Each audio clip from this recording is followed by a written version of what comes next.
of Steely Dan and Black Friday to start the show. By request from my buddy Mike, I like to refer to him as Producer Mike. He's also Farwell's Force member number 10. And the song is called Black Friday on this All Request Friday.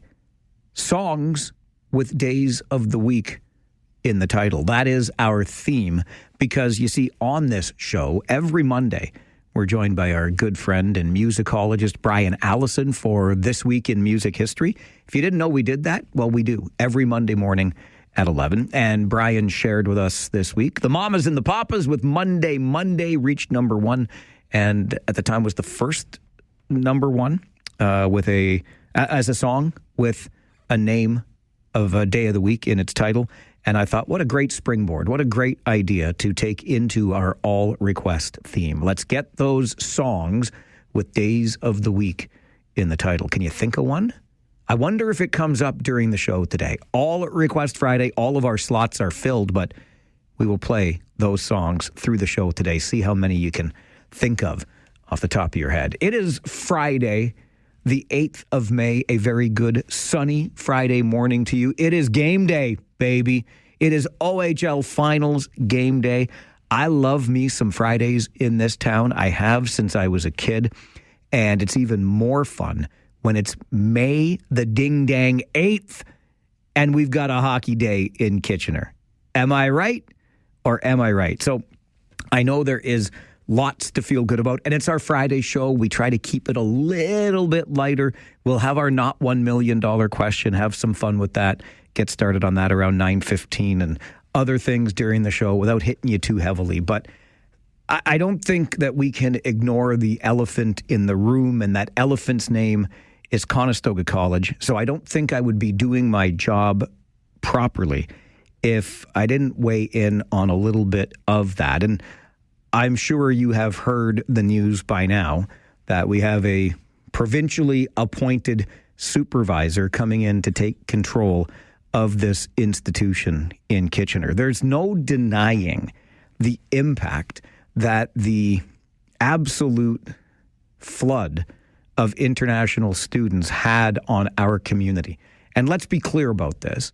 It was not the students' fault. In fact, I feel badly for so many of these young people who I feel were kind of bamboozled, sold a bit of a bill of goods as to what they were getting when they got here, and, oh yeah, how much it would cost them to live here, because we heard all the stories about using food banks for support, etc. We know what kinds of conditions they were living in, cramped apartments with way too many people in them. Sometimes you're sleeping on a mattress on the floor or in a closet, one person was. It was awful. I feel terribly for those students. But let's talk about the leadership at this institution. And I say this as somebody that graduated from Conestoga College. I was there from 93 to 96 studying this very industry. It was a radio and television broadcasting course. I loved it. I met people there. I learned from people there who had an incredible impact on not only me as a person, but my development as a young broadcaster. And they helped me. They helped me then. Many of them I keep in touch with today who were instrumental in helping me achieve a dream of working in this business. I am forever grateful to the institution. But frankly, today, I don't say it out loud a whole lot that I am a graduate of that school.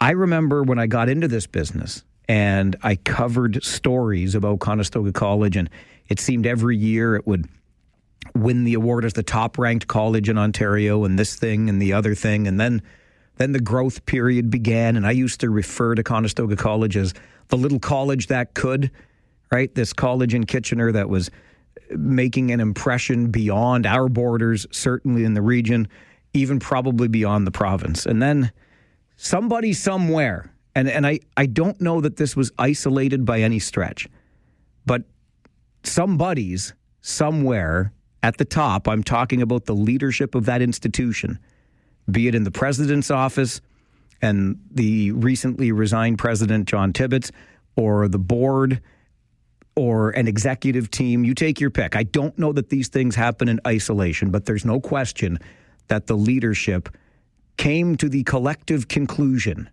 that they could build an empire. And they would sit atop that empire on a great big pile of money. A lot of people seemed to get very wealthy off of this. And what happened in return? Well, as I already mentioned, some international students got sold a bill of goods and came to a Canadian dream that was nothing like they were promised it would be. Our community suffered greatly with the housing crunch, the impacts on transit and other infrastructure, etc. And the school just turned a blind eye to all of it. Look, I get it.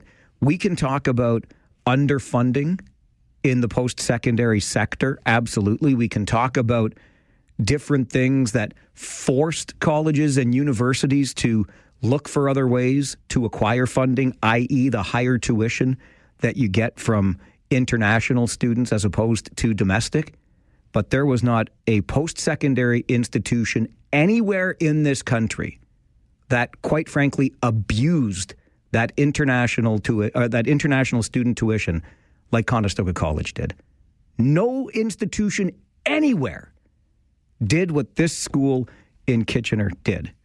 And now just some of the things that we are learning, not the least of which is the $23,000 taxpayer-funded trip to Italy, fly first class, stay in luxury hotels. How about have a $1,300 dinner, and more than half of that money on the bill was for alcohol? Oh, and by the way, this was only for people internal to the college. You weren't wining and dining any prospective partners of the college. This was just for your own gratification. The former president, John Tibbetts, had a 50+% increase in his salary over his last couple of years at the school, leaving with a salary of more than $600,000 and then a $3 million reported severance. Did I mention earlier that some people got real rich off this? Holy moly.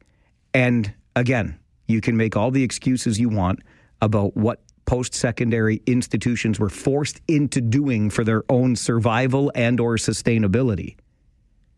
There was not another institution doing what Conestoga College did. Surely to goodness, they could see the writing on the wall. They could see the impact on this community. They didn't care. They simply didn't care. It is shameful. It is unacceptable. And we have all paid a dear price here in the region. And now the school's reputation continues to pay the price. So in comes the provincial supervisor. I want you to keep this in mind. I'll connect it to the fact that our regional chair will be an appointed position this October in the municipal election, not elected. I will point you to the fact that school boards are under increased scrutiny for the way they manage public funds, the way they behave in board meetings, etc. Our region is on the provincial radar, and not for good reasons. A provincial supervisor comes into Conestoga College because leadership in this community was flagrantly abusing the system. The province had no choice. Say what you want about big bad Doug Ford. The province had no choice. The college and its leadership left the province with no choice. I submit to you that we as a community and the leadership, or bluntly, lack thereof, we have demonstrated over this term of office has gotten the attention of the province. Let's appoint a regional chair. Let's take a closer look at school boards and how they interact and the money that they spend. We, based on our own behavior from leaders, elected leaders and appointed leaders in this community, have drawn this attention on ourselves. Don't forget that. I don't know that this will be a universally popular position, but I think it needs to be said. Conestoga College has a lot of work to do to restore its reputation, which once was stellar. a lot of work to do. We have a lot of recovering to do as a community. And I think one step forward on that path will be to remove the name of John Tibbetts from that Conestoga College campus in Waterloo. Somebody's got to have the guts to step up and say, we are cutting the cord with the past. We are moving forward as an institution and as a community. And we cannot do that with the name of this former president still on that campus of Conestoga College in Waterloo. We can't. This is John Tibbetts' legacy, and it is not a good one. And I don't think anybody needs to be reminded when they drive past the corner of University and Weber and Waterloo of the legacy that John Tibbetts left behind. I admired that man greatly. He was the president when I was there in the 90s. I interacted with him so many times over the years. I'm so disappointed by all of this. And does anybody care if I'm disappointed? Maybe not. But I am. And I think somebody has to have the guts to stand up and say, enough is enough. Well, the province has done that now. But if we are going to move forward effectively as a community, then we need to disassociate ourselves completely with the past era at Conestoga College. 1, 2, 3, 4, 5, 6, 9, 10. All right, let's get to your Farwell Show 5 for this Friday morning, the 8th of May. Number one, Statistics Canada's labor force survey earlier this morning showed a slight drop in April as Canada lost 18,000 jobs. Despite an uptick in March, the country has lost 112,000 jobs in the first 4 months of this year. The unemployment rate rose to 6.9% in April from 6.7% in March. Remember, we here in the region, unfortunately, are trending at even higher unemployment numbers. Number two, a Dutch-flagged cruise ship dealing with a deadly hantavirus outbreak is expected to arrive at the Spanish Canary Islands in the Atlantic tomorrow or Sunday. Spanish authorities were making preparations today to receive more than 140 passengers and crew members on board the ship, where health officials have said careful evacuations will be performed. 3 passengers on the MV Hondias have died of hantavirus, while several others are sick. But the World Health Organization says the risk for transmission remains low. Number 3 on your Farwell Show 5 this morning, a community landmark and family favorite is reopening just in time for the summer crowd. Dune Heritage Village is back. June the 3rd will mark a soft launch of the new and improved 1914-focused village. I have such fond memories of going there as a kid, some school trips. July 1st, Canada Day, is the big celebration at the reopening of Dune Heritage Village. Number 4, Joyful Vendors presents its Foundry Spring Market this weekend in Baden. In fact, it starts tonight with Friday night glows, and then tomorrow will be Saturday blooms. You can support small business and find unique local gifts at the weekend markets taking place at 140 Foundry Street in Baden. Details at joyfulvendorsmarket.com. And number 5 on your Farwell Show 5 this morning, a chance for you to enjoy the classic film, The Hunchback of Notre Dame, in Elmira next week. And a musical score of the movie will be played live for you as you watch. Organist Ian Sadler will perform the show next Friday, May the 15th at Gale Presbyterian Church on Barnswallow Drive. Tickets are $30. They can be purchased at the church, and the proceeds will support suicide prevention. That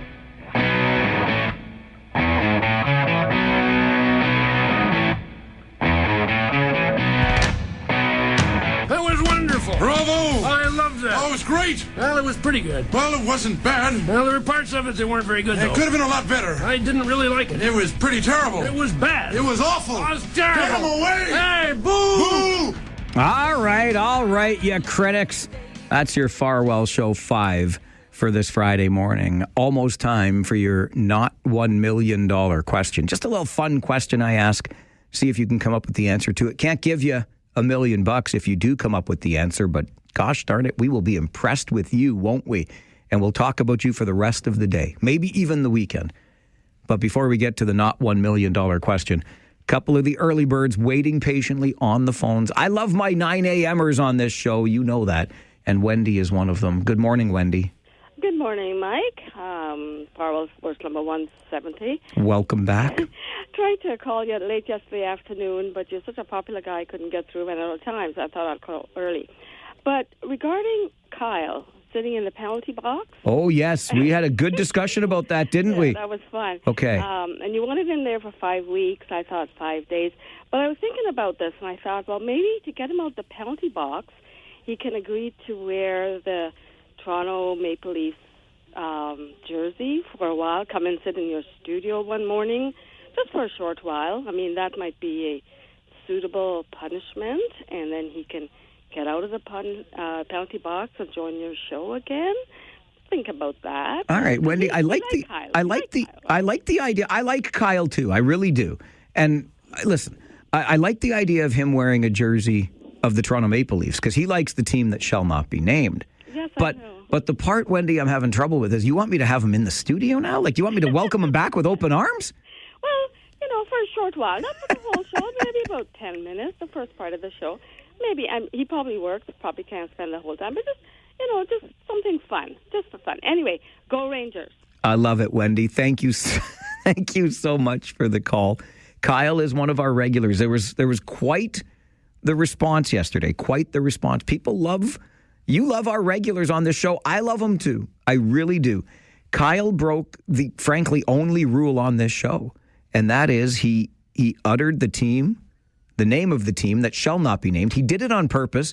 He was calling in rah, Kitchener Rangers, and then whammo, little drive-by, he screamed the name of that other team, and I'm like, dude, that's it. Like, you're going to the penalty box for that. And I figure it should be a major penalty because he did it with intent. And a major penalty in hockey is 5 minutes. So on the show, it's a 5-week ban. Wendy thinks we could make it lesser. And a few of you yesterday thought we could lessen the punishment too if maybe Kyle made a donation to Farwell for hire. I mean, I'm always open to ideas. And if you want to share one with us, send me an email, mike@570news.com. When does Kyle get out of the penalty box? One more quickly. Julie is here this morning. Good morning, Julie. Hi. I just wanted to comment on your conversation about Conestoga College. Yeah. So I think I worked in higher education for almost 30 years, so I had a frontline view of what was going on. I think the important thing to remember, I don't disagree with anything that you said. I think the important thing to remember is that the province assigning some person, maybe it's a good idea, but we should not forget that the province owns... Oh, Julie, you went away on me. Where did you go? You were here and then you went into a tunnel. Can you hear me now? A little bit better, yes. Oh, no. Can you hear me now? No. No, now it's worse again. Oh, sorry. Can you hear me now? Yes. Oh, dear, Julie, we're making terrible radio this morning. I wanted to hear you. I did. I love that perspective, 30 years in higher education. If you can make a better connection for me, I'm here. Like, don't forget the province appointing a supervisor, and then we lost Julie. I would love to hear more. I'm here for it. I'm open to it. If you can make a better connection so we can all hear what you have to say, please do that. In the meantime, let's get to our not $1 million question for this morning, okay? And the question is this. If you are between the ages of 18 and 34, you are twice as likely to ask for help doing this. What is this thing that you are twice as likely to ask for help doing if you're between the ages of 18 and 34? If you think you know the answer, give us a call. This is the Mike Farwell Show on 570 News Radio and Rogers TV. Monday morning, it was all I hoped it would be. But Monday morning couldn't guarantee That Monday evening you would still be here with me. It is the Mamas and the Papas and Monday on your All Request Friday. Songs with names in the title. edition. Let's get back to the phones quickly here because Julie has returned with a better phone line. Good morning again, Julie. Talk to me about Conestoga College and the appointed supervisor. Hi, sorry about that. That's quite all right. Thanks for calling back. Yeah, no problem. Yeah, I think, like I was saying, I agree with everything that you're saying. I think the thing that it's important for the public to know is that the province is appointing a supervisor, which is maybe a good idea, but the horse is already out of the gate, and we can't forget that the provinces own the colleges. And about 10, 12, maybe 15 years ago, there was a head tax, per se, imposed on international students, so that for every international student a post-secondary school admitted, the government got a portion of that money. And that was supposed to fund all kinds of things. And so the province can't sit back now and pretend that they didn't know what the colleges they were doing. They were getting paid. Julie, as usual, everybody was getting paid. Agreed 100%. But Conestoga College stands alone here. Like no other school did what Conestoga College did. Well, there was a couple out in BC that I would argue nothing like Conestoga College. Aggressive. There's a couple out. There is a couple out in BC that as aggressive. And what I would say is nobody was as successful as Conestoga College. They were all trying to do it. You know what, Julie? It's a fair point. I just don't want to distract because you're like we've seen the numbers, but here in Ontario, no, it was nationwide. Conestoga College had more than twice the number of any other institution, twice the number of international students as any other institution. A $250 million surplus was built. A lot of people got rich off this. Okay, let's see if we can find some answers to our not $1 million question. We're going to start with Bill. Bill, if you're between the ages of 18 and 34, you're twice as likely to ask for help doing what? Asking help for writing your resume. Writing a resume is a great guess. I got the same one via email, but not the answer we're looking for. Let's see if George knows the answer. Good morning, George. Yes, good morning. I think I might. Okay. Okay, before I go ahead and do that, Mike, you're the Grand Poobah. Is there any way you could grant a pardon, maybe after 2 or 3 weeks to Kyle? After 2 or 3 weeks, I might soften up, sure. George, where'd you go? George. Oh, my God. I love talk radio. I don't love technology today. What's with the phones? George didn't have an answer. Chris, do you know the answer to our not $1 million question? Game day, baby. Game day, baby. Go Habs, go. Okay, Chris, there's another penalty box. What is this all about? Devin, what's going on that side of the glass over there today? What are they doing to us? I have no idea. I am asking explicitly, are you looking to answer the not $1 million question? Uh-huh. All right, Chris, you know the rules, buddy. And I guess, you know what that we've just learned? 5 weeks isn't enough of a punishment. So Kyle, you're guilty by association. Well, I guess we can't reassess Kyle.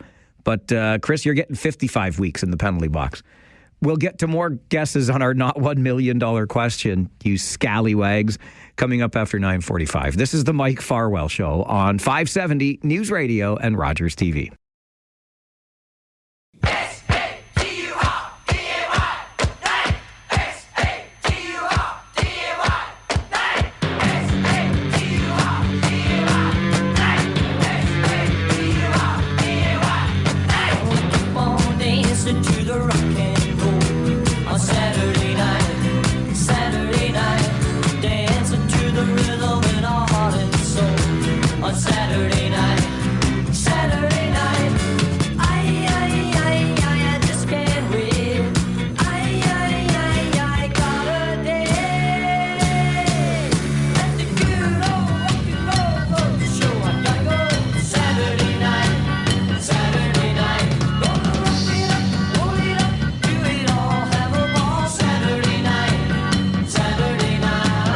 Just in case you didn't know it was a song with the name of a day of the week in its title, they just keep saying it over and over and over again, those Bay City Rollers do. That is Saturday night on your All Request Friday. Songs with days of the week in the title edition. Both Lisa and Greg wanted to hear that. And so they do. Another reminder that this month of May is Mental Health Month. So we talk about issues surrounding our mental health. We'll do that through the month. And we come across little gems like this, at least gems as far as I am concerned. And that is an opportunity for us to support local nature spaces in our community with the Trails to Wellness fundraiser. Serena Catania is a supervisor, communications and marketing with the Grand River Conservation Authority. Joins us to talk more about it. Serena, good morning. Good morning. Thank you for having me. Well, thank you very much for making the time to talk about this initiative, which I was really excited to read about. As we get into the fundraiser and how we can support it, Serena, can we talk a little bit about the mental health benefits that we know we derive from spending time in nature? What are those benefits? Well, time in nature really encourages us to take a break from the hustle and bustle of everyday life and to really slow down and reconnect with nature, reconnect with our loved ones, our friends, and coming together and appreciating the beauty of the outdoors. What kinds of spaces do we have available to us here in the region of Waterloo to do that? We have a network of conservation lands and trail systems within the Grand River watershed, specifically in the region of Waterloo, and many of these areas are free to use. They're open lands. However, the GRCA doesn't have a dedicated revenue source to support the maintenance of these local natural spaces. So that's really what this campaign is all about. And along with that opportunity for us, Serena, to kind of get away from the hustle and bustle and recharge, reduce stress a little bit, what other benefits may we get from spending that time on those trails in those, nice open wooded areas? Mm-hmm. Well, our trails promote mindfulness, an opportunity to slow down and really reset. And they also promote physical activity, which we know is good for us, and social connection. Families and friends can gather in these spaces and enjoy each other's company as well. Have you ever noticed that when you run into those other families out there, they just seem to be in a better mood, don't they? And you often will nod and say hello as you walk past each other, yes. Yes, I mean, I see a lot of people in line at the coffee shop too, but it's a different vibe when you run into them at the Huron Natural area or somewhere else in the community for sure. Okay, let's talk about Trails to Wellness then. Where does this idea come from, Serena? Well, it's really an opportunity for us to celebrate the impact that these natural areas have on our well-being. So how can we support it? Folks can support the campaign by helping us reach our goal of $50,000. And these funds raised will support essential upkeep and maintenance, such as repairing trail surfaces, managing vegetation, clearing debris, and it will also support larger projects, including maintaining boardwalks and bridges and crossings throughout the areas. Where can we learn more about it? You can visit our website, which is grcf.ca, but we've also made it really easy for folks who are already visiting these areas. You'll likely find signage posted at the entrances of many of our trails and open spaces with a QR code, so you can simply take out your phone, scan the QR code, and support the campaign that way. You're hoping to raise $50,000 this month. What does money like that help you do at the Grand River Conservation Foundation? Well, we have many lands and trails that require significant maintenance year-round. 365 days a year, these trails go through the wear and tear of people using them, weather and the elements. So these trails require things like cleaning the debris, maintaining the infrastructure, just maintaining the conditions and keeping them welcome and safe for everybody. Serena, I hope it's a resounding success, and thank you very much for the work that you do. Thank you for your time today. I really appreciate it. All right, enjoy your day. Bye-bye. Bye now. Serena Catania is a supervisor of communications and marketing with the Grand River Conservation Authority. The fundraising campaign is called Trails to Wellness because it is Mental Health Awareness Month, and I think we've heard this before, right? There are mental health benefits that come from the time that we spend in nature, right? It helps us to reduce stress. We just get the time to reflect, recharge, pause for a minute. Have you ever noticed how much different it is? Heck, even when Rosie the pandemic pup and I take our walks together, I always try to stay to less busy streets because there's just something more calming about being in a quieter area. And Monday, whatever morning it was Wednesday morning. It was almost yesterday. Anyway, Wednesday morning, I stopped on the way to work to shoot a video that you've probably seen me post. I posted it on our show Facebook page. I posted it on the Farwell for Hire Facebook page. And it was out front the Kitchener Memorial Auditorium, which is a busy enough area. But at 6 o'clock in the morning, not that busy. And there were some birds chirping in the trees out front the Memorial Auditorium. Anyway, I don't think I need to remind you of these benefits, right? We've been there. We've done that. And I think I do really get the sense that we enjoy that time when we sometimes force ourselves to take it. You know what, I'm going to get off the couch, or you know what, I'm going to put the laptop away for a little bit, and I'm going to go spend some time in nature. And it is absolutely worth every moment that we do. And then there's the community connection that comes with it too, right? Because you're out there, you're enjoying your time, and you run into other people who are doing the same things. So it's a $50,000 fundraiser that is called Trails to Wellness.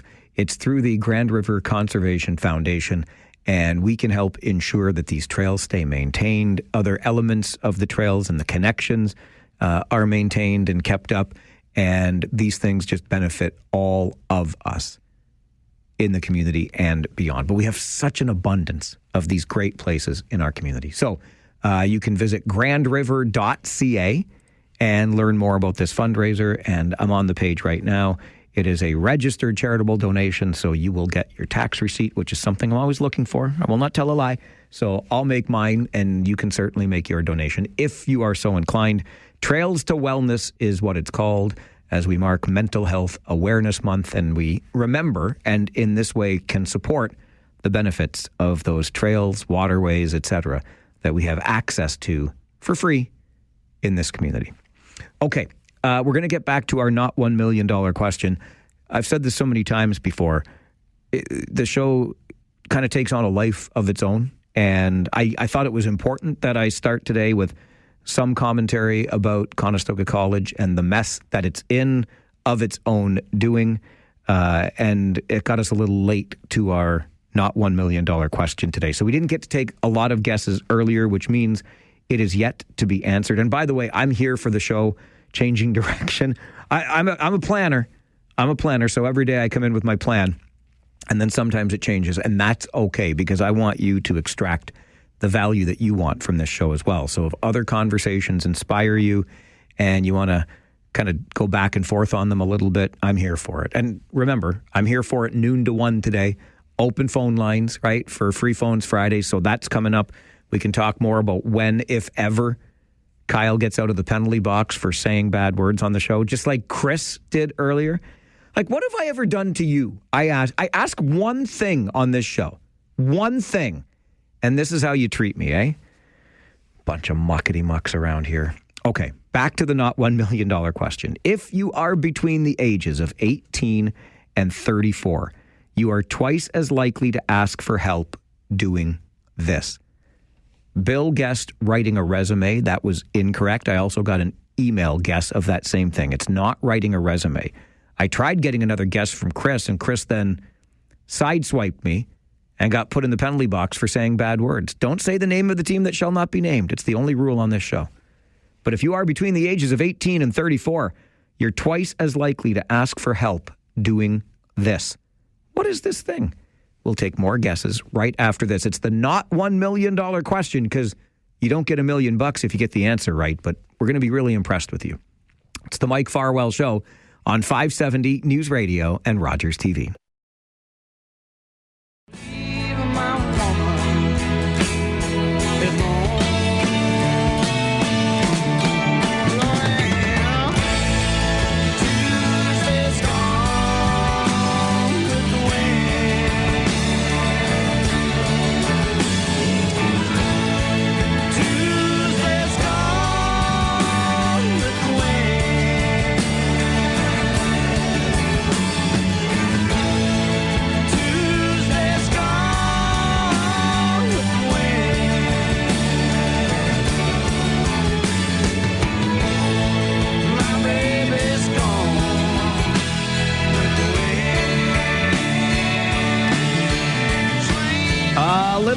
Skinnerd of the Leonard variety. And Tuesday's gone on this All Request Friday.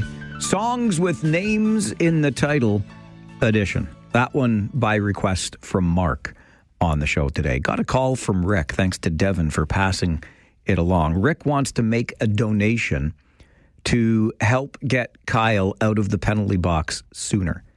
What did he say, Dev? He'll put in $50 to reduce it by 1 week? Yeah, well, 50 for 1 week, I believe. Okay. And then Bill sent me an email very much to that same effect. Bill says he misses Kyle's spicy banter, and he's willing to bail him out $50 a week to $250 total. So he wants Kyle out of the... Like, Bill is willing to put up the bail. Now, will Bill and Rick both donate? We'll get into this more during Talkback today. Our free phones Friday, noon to 1. But Kyle might get sprung thanks to the generosity of Farwell's force out here. We shall see how it all works out. Right now, we're still looking for the answer to our not $1 million question. If you are between the ages of 18 and 34, you are twice as likely to ask for help doing this. What is this thing that you are twice as likely to ask for help doing when you are but a wee lad or lass of 18 to 34? Patty is with us. Good morning, Patty. Hi, good morning. What another beautiful day. Let's keep it coming. But, okay, I have, I don't know if it's two guests. Well, I have two Patty, yeah, one guest per customer. One guest per customer. Okay, Come on. One guest. I'm going to say address an envelope. Address an envelope. That is an excellent guess. Not the answer we are looking for. I mean, you know how to address an email, right? You put in the email address and off you go. But addressing an envelope is a different thing entirely, but not the answer we're looking for. Beverly, do you know the answer? I hope so. How Okay. about reading something in cursive? Oh, that's such a good one. Somebody guessed that via email as well. Also not the answer we're looking for, but a very good guess. Great. Have a great weekend. Thanks, Beverly. You too. Good to hear from you today. Let's go to Mad Dog next. Farwell's Force member number 172. Morning, Mad Dog. Good morning, sir. How are you? Great, thanks. How are you? I'm pretty good. Long time not talk to you, but nonetheless, I won't keep it too long. I think my answer is tied into your Conestoga thing. I'm going to say help pay off a student loan. That's a good one. And some of those international students have awfully big student loans. You know what might help those students pay those student loans? Some of that $250 million surplus that the college acquired, eh? How about that? $250 million you're sitting on over there, eh, Conestoga? Yeah, okay. Mad Dog, good guess, but not the answer that we're looking for. If you are between the ages of 18 and 34, you're twice as likely to ask for help doing this. What is this? Let's see if Laura knows the answer. Farwell's Force member number 406. Wait a minute. Sorry, Laura, that makes you the person that brought that sunflower to the station that's on my studio door, right? Yes, it does. Do you make that yourself? Did I ask you this already? No, I didn't make it myself. I picked it up in Seaforth at an artisan shop. Shut the front door. No, I did. I love it. I love that area up along Lake Huron too. Nice. Yeah, it is handmade, but yeah, that's where I picked that up. Well, every time when I come in the main doors of the radio station here, as soon as I walk in, I have a direct view down the hallway, and the first thing I see is the door to my studio and that sunflower, and it brings me joy. It really does. So thank you. I'm glad it brings you joy, and you're very welcome. Do you know the answer to our not $1 million question today? Yeah, I'm thinking it's probably wrong now after the last caller, because you didn't say anything about his answer. But my thought is you're going to ask for help taking out a loan or a mortgage. Yeah, you know what? I did that with my very first one. Had to get Dad to co-sign for the car loan. Exactly. Yeah, not the answer we're looking for, but a good guess, Laura. Okay. Thanks a lot, Mike. Enjoy your weekend. I will. You too. Nice to hear from you. Bye-bye. Okay. Bye-bye. Farwell's Force member number 406, and find some handmade goods in Seaforth. Look at that. I love that little ride up along Lake Huron that way. Deb is next. Is this Blue Noser, Deb? It is Blue Noser. Farwell's Force member number 290. Good morning. Good morning. All right, I'm going to go with the first thing that popped into my head. Okay. Which is changing a tire. Changing a tire. That is a really good guess. Mine was similar. I should let you in on it so you know I'm not playing games here. I thought reading a map. Both of us are wrong, Deb, by the way, but good guesses. Okay, thanks. Thanks. Good to hear from you today. Our friend Deb, the Blue Noser, Farwell's Force member number 290. That's a Nova Scotian, don't you know? I think we're allowed to say that still, right? Like, we can call Newfies because Newfies don't mind, but apparently Newfie became a bad word too, didn't it? I can't keep up with all the bad words I'm not allowed to say anymore. You know what I'm saying? Okay, so it's not change a tire. It's not write a resume. It's not get help with a loan or address an envelope. Let's find out what Ranger Joe thinks it is. Ranger Joe, good morning. Hi, Mikey. Good morning, sir. You just took it away from me because that's what I was going to say with the resume. So, hey, this is a short call, buddy. Always good to hear your voice, my friend. Thanks for calling in. You're welcome, Mikey. Take care. You too. Bye-bye. No, write a resume was the first guess that came out, and it was a guess via email earlier, but not the answer we're looking for. If you are between the ages of 18 and 34, you are twice as likely to ask for help doing this. What is this? Richard, good morning. Good morning, Mike. I'll come right to the point. How about writing a check? Writing a check. Sandy guessed that via email, too. Very good, but not the answer we're looking for. Have a great day, Mike. Go Rangers. Go Rangers. That's what I like to hear. It's not hard for us to get along on this show. It's not hard at all. Let's go next to Grace. Good morning, Grace. Good morning. How are you? I'm very good, thank you. How are you? I'm fine. I love that name, Grace. I didn't growing up, but I've embraced it. Well, I'm glad you have. It's lovely. I grew up in a world of Susans and Debbies and Nancys. I get it. You know, see, it's funny. So I grew up in a world of Mikes and Susans and Jennifers and Nancy's, and that's why I'm like, Mike, who that's why I always go by Farwell. Oh, good idea. There you go. Anyway, what do you think?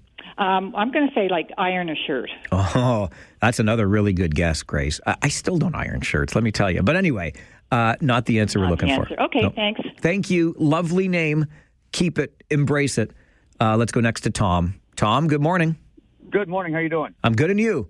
Good. Go Rangers, go. I was at the game the other night. It was beautiful. Attaboy. Love to hear it. It's tax season. I'm going with income tax. Oh, income tax. Listen, if we simplified our tax code, yeah, I'm talking to you, federal government, not the answer we're looking for.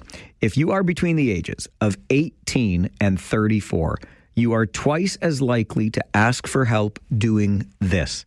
What is this? Hanging a picture. Never would I ever have guessed that as my answer, but that is the answer to our not $1 million question today. If you're a youngin', what are the 18 to 34-year-olds? Gen Zs? You're twice as likely to ask for help hanging a picture. I still ask for help hanging a picture. My beloved, how's this? Can you help me?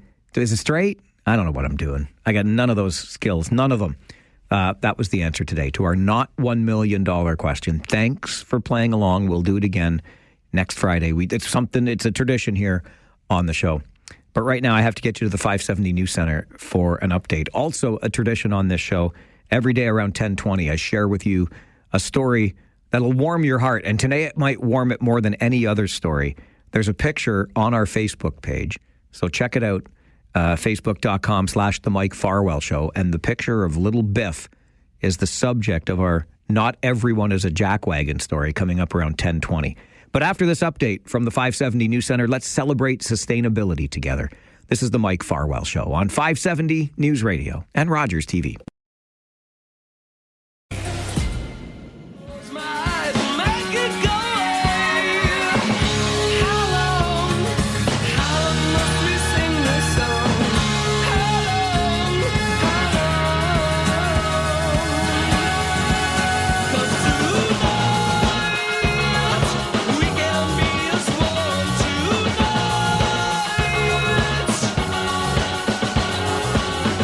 Broken bottles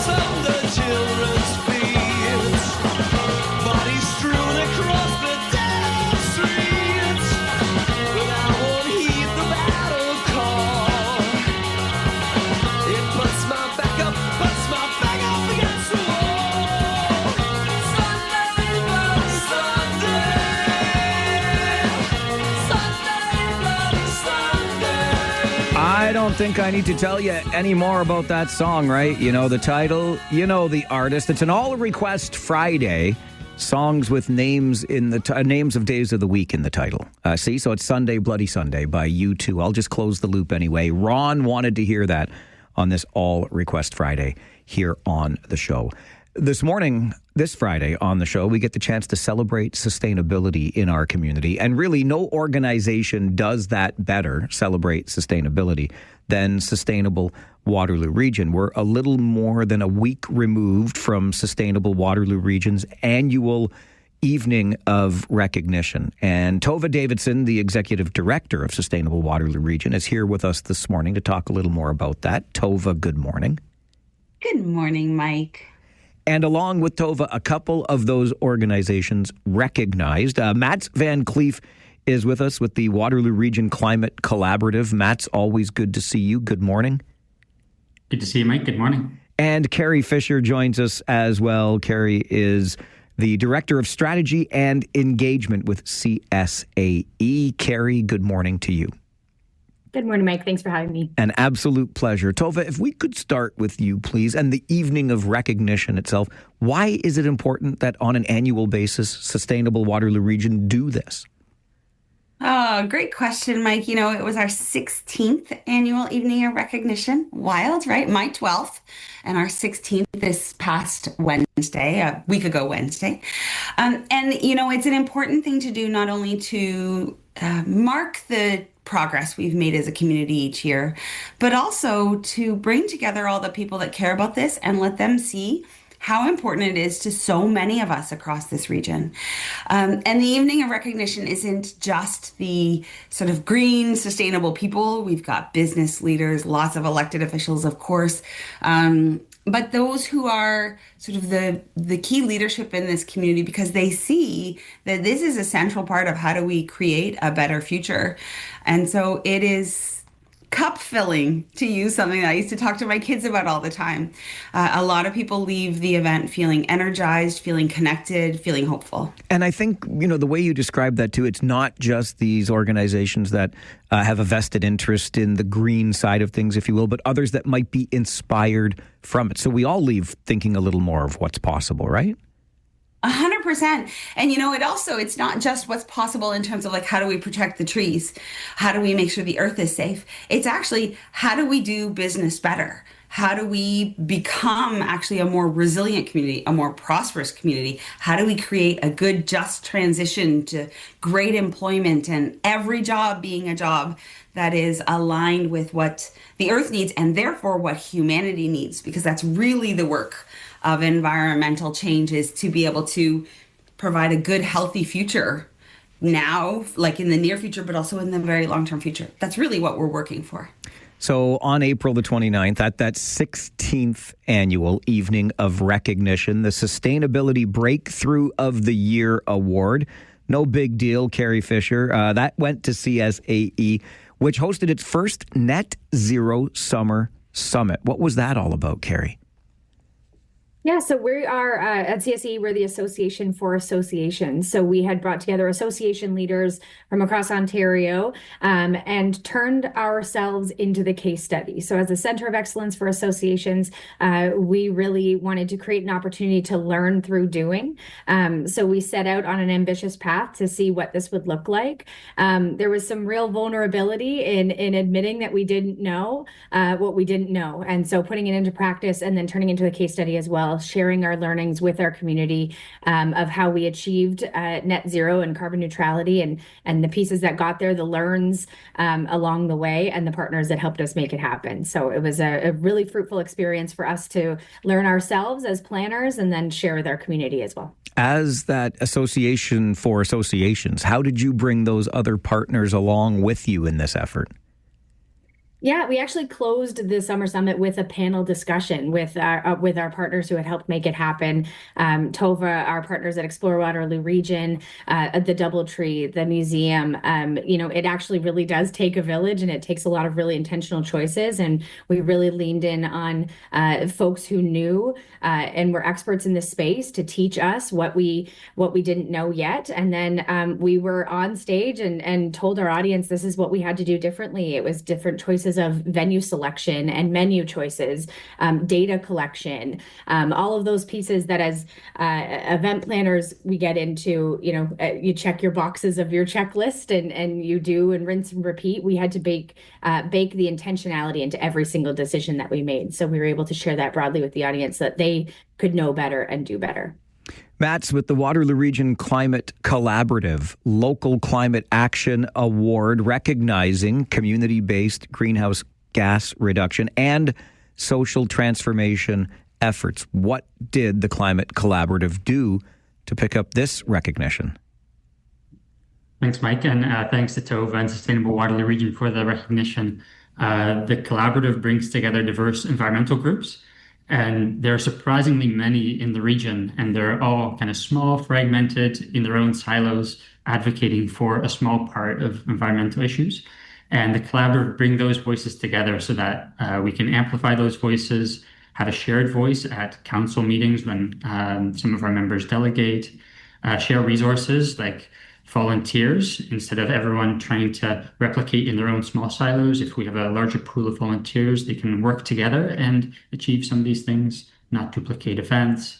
So together, these environmental groups are much stronger, can share things, experiences like younger generations with their skills of social media and video editing, and some of the more experienced environmental leaders in the community that know how to effectively take elected officials on walks through our natural areas or delegating at councils.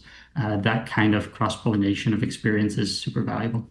What inspires your work at the Climate Collaborative? How did this all get started, Matt? It got started 2.5 years ago. Volunteers came out of a political campaign feeling energized by the impact that they could have on climate action at a election level, but they weren't sure locally how to get plugged into local volunteerism on environmental issues. And so a small group got together, realized there is huge momentum for this kind of leadership through the 2019 climate rally that happened on Waterloo Square, but people weren't quite sure where to get plugged in. So that kind of started to kick things off, a conversation to see how can we work better together. What are the priorities for each of these environmental groups, and where do those priorities overlap so that we can do that work together as a collaborative. Carrie, what is your why at CSAE, the inspiration for the Net Zero Summer Summit? Why was it important? It's a known fact the events industry is a great contributor to the climate crisis, and it's critical for us to behave differently in that space. As well, all of our members do what we do, so it's a really unique position to be in, where they can learn by attending our own events as well. So the ripple effect for us to be leaders in the association sector, as well as association sector leaders being in the room to take those learnings back to their own events, their own conferences. As a national organization, we represent associations right across the country. So if we all collectively made incremental changes and towards the positive, more sustainable future, we hope that we've really started a tide of change here with the association sector and the not-for-profit sector and broader. Mats, you mentioned earlier the number of local businesses, organizations that are really involved in these initiatives. And you and I have crossed paths on a number of occasions, the first time being when you gave a terrific presentation at SDG in downtown Kitchener. So I know how connected you are to this, but the number of other organizations and businesses that are involved, what progress are you seeing in this space? I think kind of shared delegations has been a big win. Where Sustainable Waterloo Region released the 2022 inventory report recently to councils. The Climate Collaborative could participate in those delegations and advocate for stronger action from the municipalities and the region on climate action, where we've committed to these targets of a 50% reduction by 2030 and an 80% reduction by 2050. And right now, there's still much work to do to actually achieve those targets. And so the community voices to advocate to council meetings, I think, has been a big win. Many just local initiatives advocating against Bill 5, a letter writing campaign where the provincial government has removed a lot of the regulation and oversight on environmental protection, whether it's in special economic zones or trying to develop into the green belt or expanding development in areas where we don't need it. We'd much rather have intense development in our areas that are already built up instead of spreading into farmland and natural areas. So quite a few wins over the past 2.5 years, and that's especially around just working better together. Tova, 16 years for the evening of recognition, your 12th, as you mentioned earlier. Do you find yourself surprised in any way? Like, you see different organizations coming forward, these awards being handed out annually. Does anything catch you year over year as you've thought back over the past dozen? You know, I recently heard someone say that change happens very, very, very, very, very, very slowly, then suddenly all at once.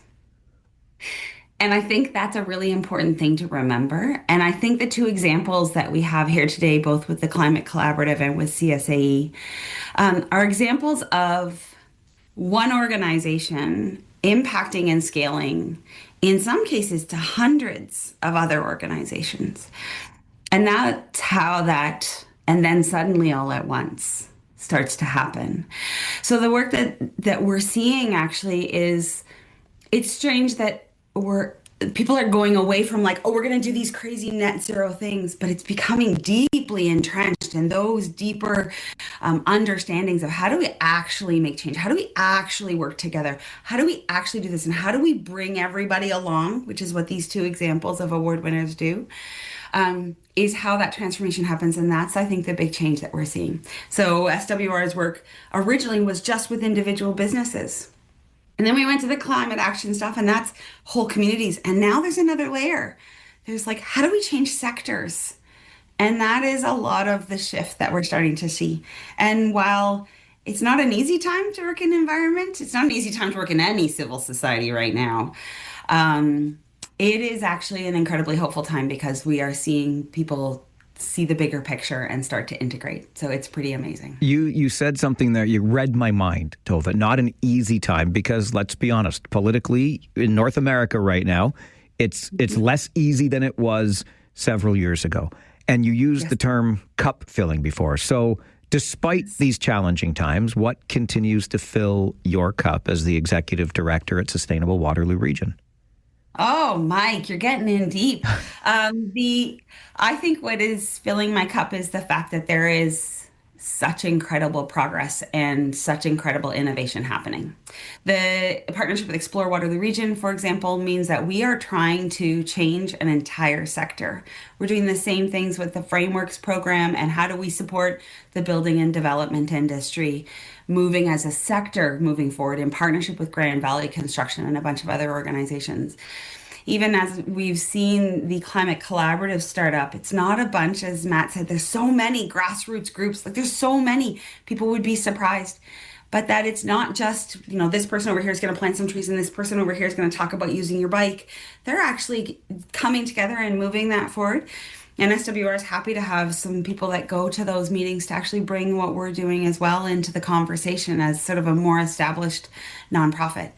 It is hopeful and helpful, and I think an amazing thing because that feeling of you're not alone in this is so incredibly important.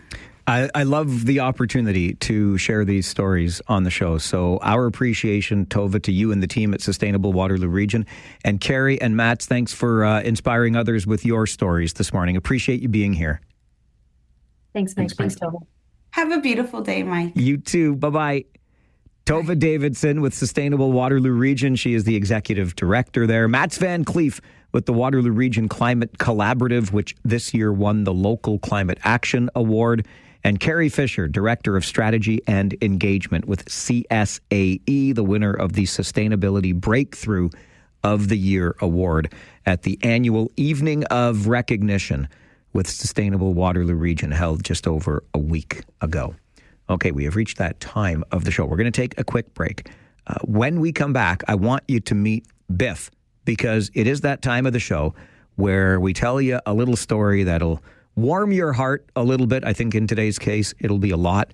Remind you that it's not all frustration and anxiety out there. Not everyone is a jackwagon. And, you know, when I first heard the name Biff, I thought back to my childhood reading Hardy Boys books. Biff and Chet and Tony were some of Frank and Joe Hardy's best friends. Biff was one of them. He was the big tough guy. But Biff, in this case, is a girl. And you're going to meet Biff and hear her story next. You can, by the way, you can see Biff's picture on our Facebook page too. So I give you permission, you're welcome, during this timeout to visit our Facebook page. Please keep your ear, though, on the radio, because our partners on this program are very important to us. But you can listen and go to Facebook and check out the Mike Farwell Show page and see the picture of Biff. And Biff's story is coming up on the Mike Farwell Show. 570 News Radio and Rogers TV.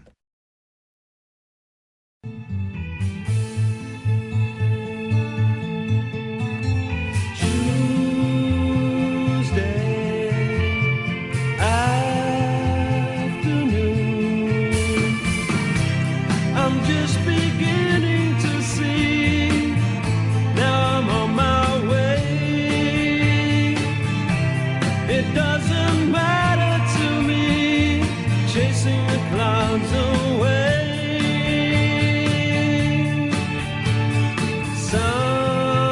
Something calls to me. The trees are drawing me near. I've got to find out why. Oh, some Moody Blues and Tuesday afternoon on your All Request Friday. Songs with a day of the week in the title. Keith, Patrick, Denna, and Randy all wanted to hear that song. I mean, are the Moody Blues and Tuesday afternoon as popular as this song?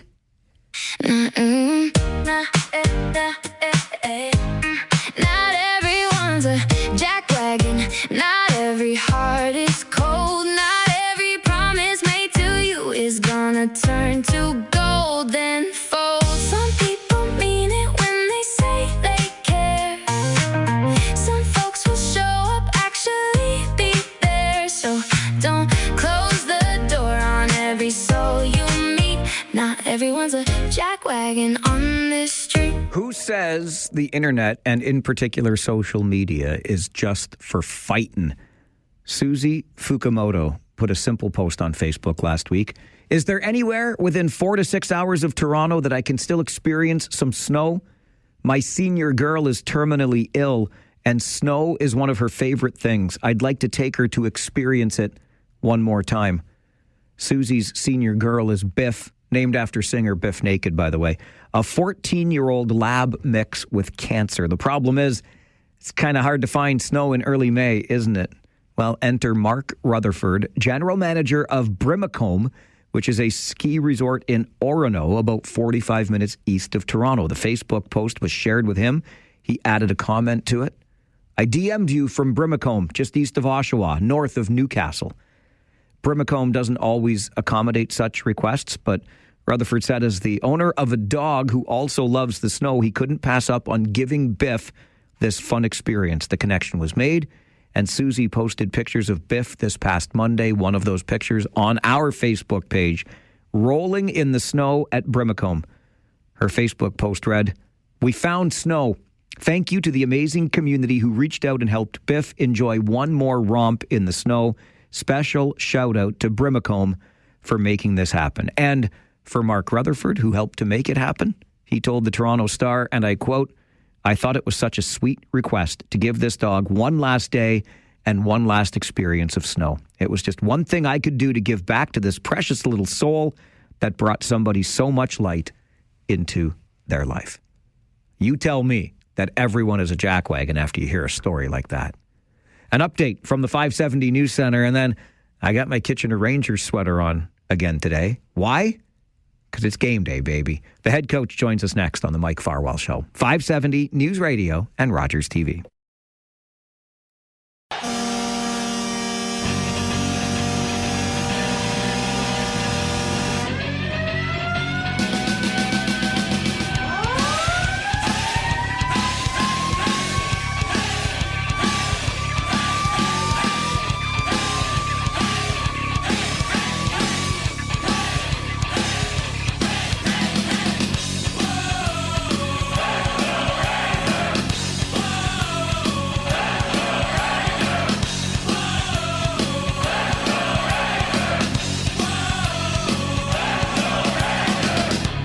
Just hearing that song, which is the one we hear when the Kitchener Rangers score a goal, reminded me of something that happened earlier this week. Before game one of the OHL final, your Rangers taking on the Barrie Colts, I got a message from a former Kitchener Ranger, and that was the message.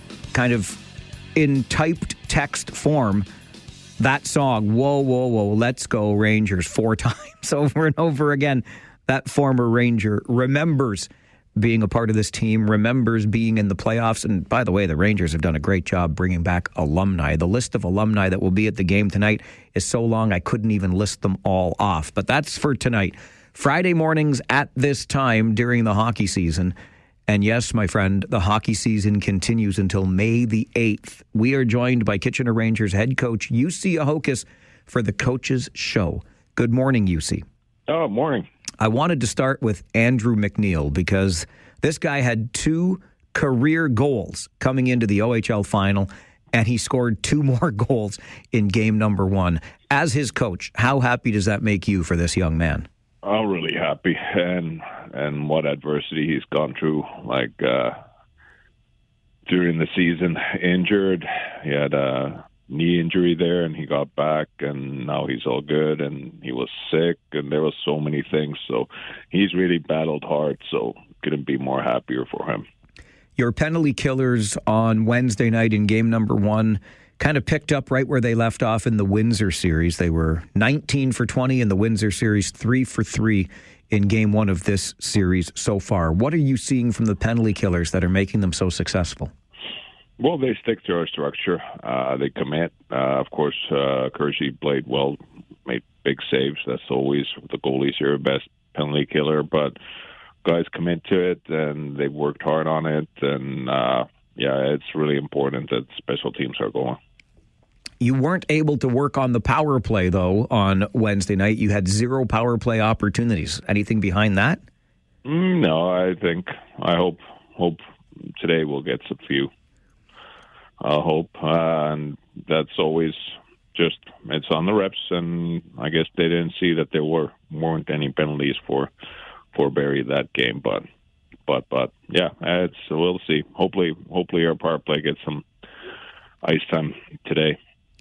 Ben Harebic, the goaltender for the Barrie Colts, was about as hot as any goaltender could be coming into this series.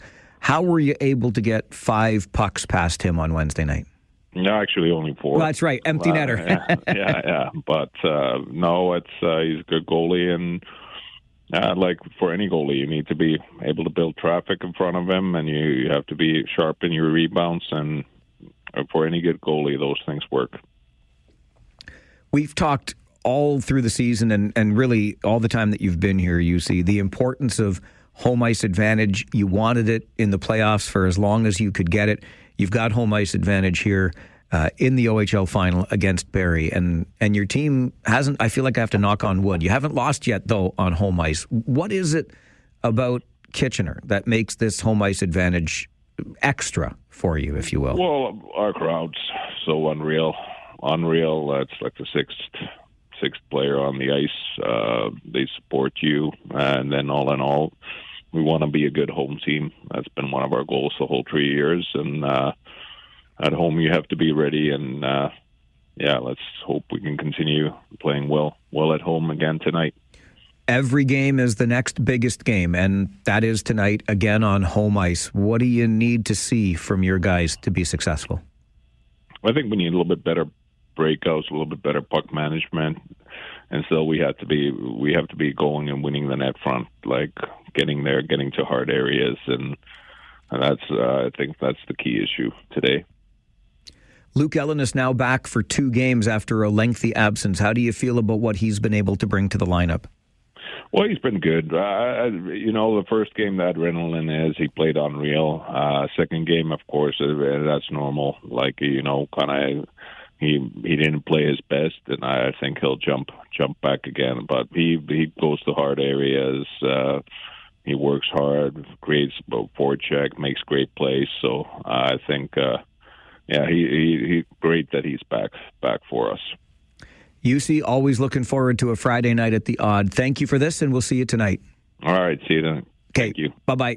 Bye. UC Ahokus is the head coach of the Kitchener Rangers. He joins us every Friday for the coaches show on our show, Friday mornings at 10:30. He does that through the hockey season. And, of course, the hockey season continues. It is May the 8th, and we still have a Friday night. Fridays are hockey days in Kitchener, hockey nights in Kitchener.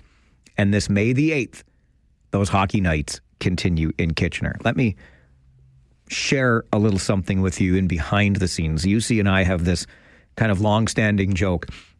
He likes to make fun of, or pretend he doesn't like. I'm sure no coach really likes doing it. I don't know how much the players really like doing the interviews with the media, but UC and I have a running joke about, oh boy, he has to do another one of these pre-game or post-game interviews because there are 68 games, and we have a pre-game show for every single game. So a minimum of 68 times 2, because he has to do it post-game too. So we're talking 136 times a year just with us on the radio. So we have this joke about, oh my gosh, I have to do this again. I have to do this again. And I told him again earlier this week when we talked, I said, UC, you could stop doing these interviews with me if you stopped winning hockey games. You see how this works? If you keep winning, we have to keep doing interviews. So I don't think he minds at this point. It's May the 8th, and we're still playing hockey tonight. And I hope that nobody's going to mind. I mean, listen, you should know by now, Kitchener Rangers, if you tell me stuff, I'm not going to keep it under my hat unless you insist that I have to keep it under my hat. I mentioned before the alumni. It was Frankie Corrado, he's doing such great work as a broadcaster, isn't he? The former Sudbury Wolf, but we remember him best on the blue line with the Kitchener Rangers, and he was the one that sent that message about, whoa, let's go Rangers. And he typed it out in message form, in text form, just like the song sounds. And then I mentioned the other alumni. Frankie's not going to be here tonight, but I hope to see him sometime down the road. But the Rangers that will be in the arena tonight, are you ready for some Reed Valad and some Justin McPherson and some Jonathan Yancis and some Lucas File and some Adam Mascarin and some Ryan Pepperall and some Justin Azevedo? How about that as a list of Rangers from years gone by joining us for Game 2 tonight of the OHL Final? The Rangers are 9-0 on home ice. If they can stay undefeated on home ice, they will take a 2-0 lead in the OHL Final with Games 3 and 4 in Barrie on Sunday and on Tuesday of next week. But we're focused on tonight. If you can't be there in the arena with us, don't worry. We've got you covered right here on your home of Kitchener Rangers hockey, 570 News Radio. It all starts with your Harris Law pregame show at 6:30. Josh Piercy and I will give you all of the information you need to be ready for the game. We'll help to build that excitement. Then just after 7, the puck will drop.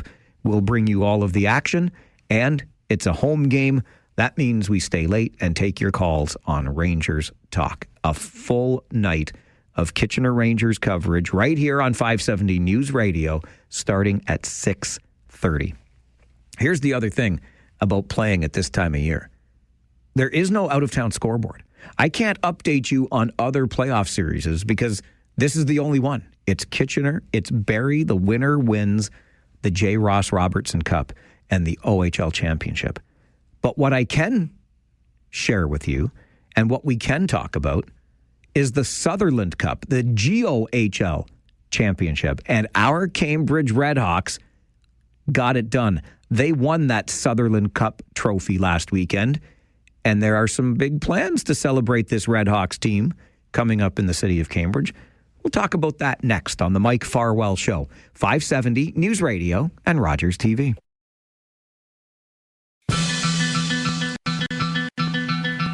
Monday morning feels so bad. Everybody seems to nag me. Coming Tuesday, I feel better. Even my old man looks good. Wednesday just don't go. Thursday goes too slow. I'll have Friday on my mind. Those are the Easy Beats And the song is called Friday on My Mind. John wanted to hear it on this All Request Friday. Days of the Week in the title edition. And Friday on My Mind would certainly qualify. I've had this Friday on my mind since Wednesday. Wednesday was game 1 of the OHL final. Kitchener Rangers, a 5-2 win over the Barrie Colts. Game 2 tonight. That's why I've had Friday on my mind. And really, Friday's on our minds right through the OHL season, right?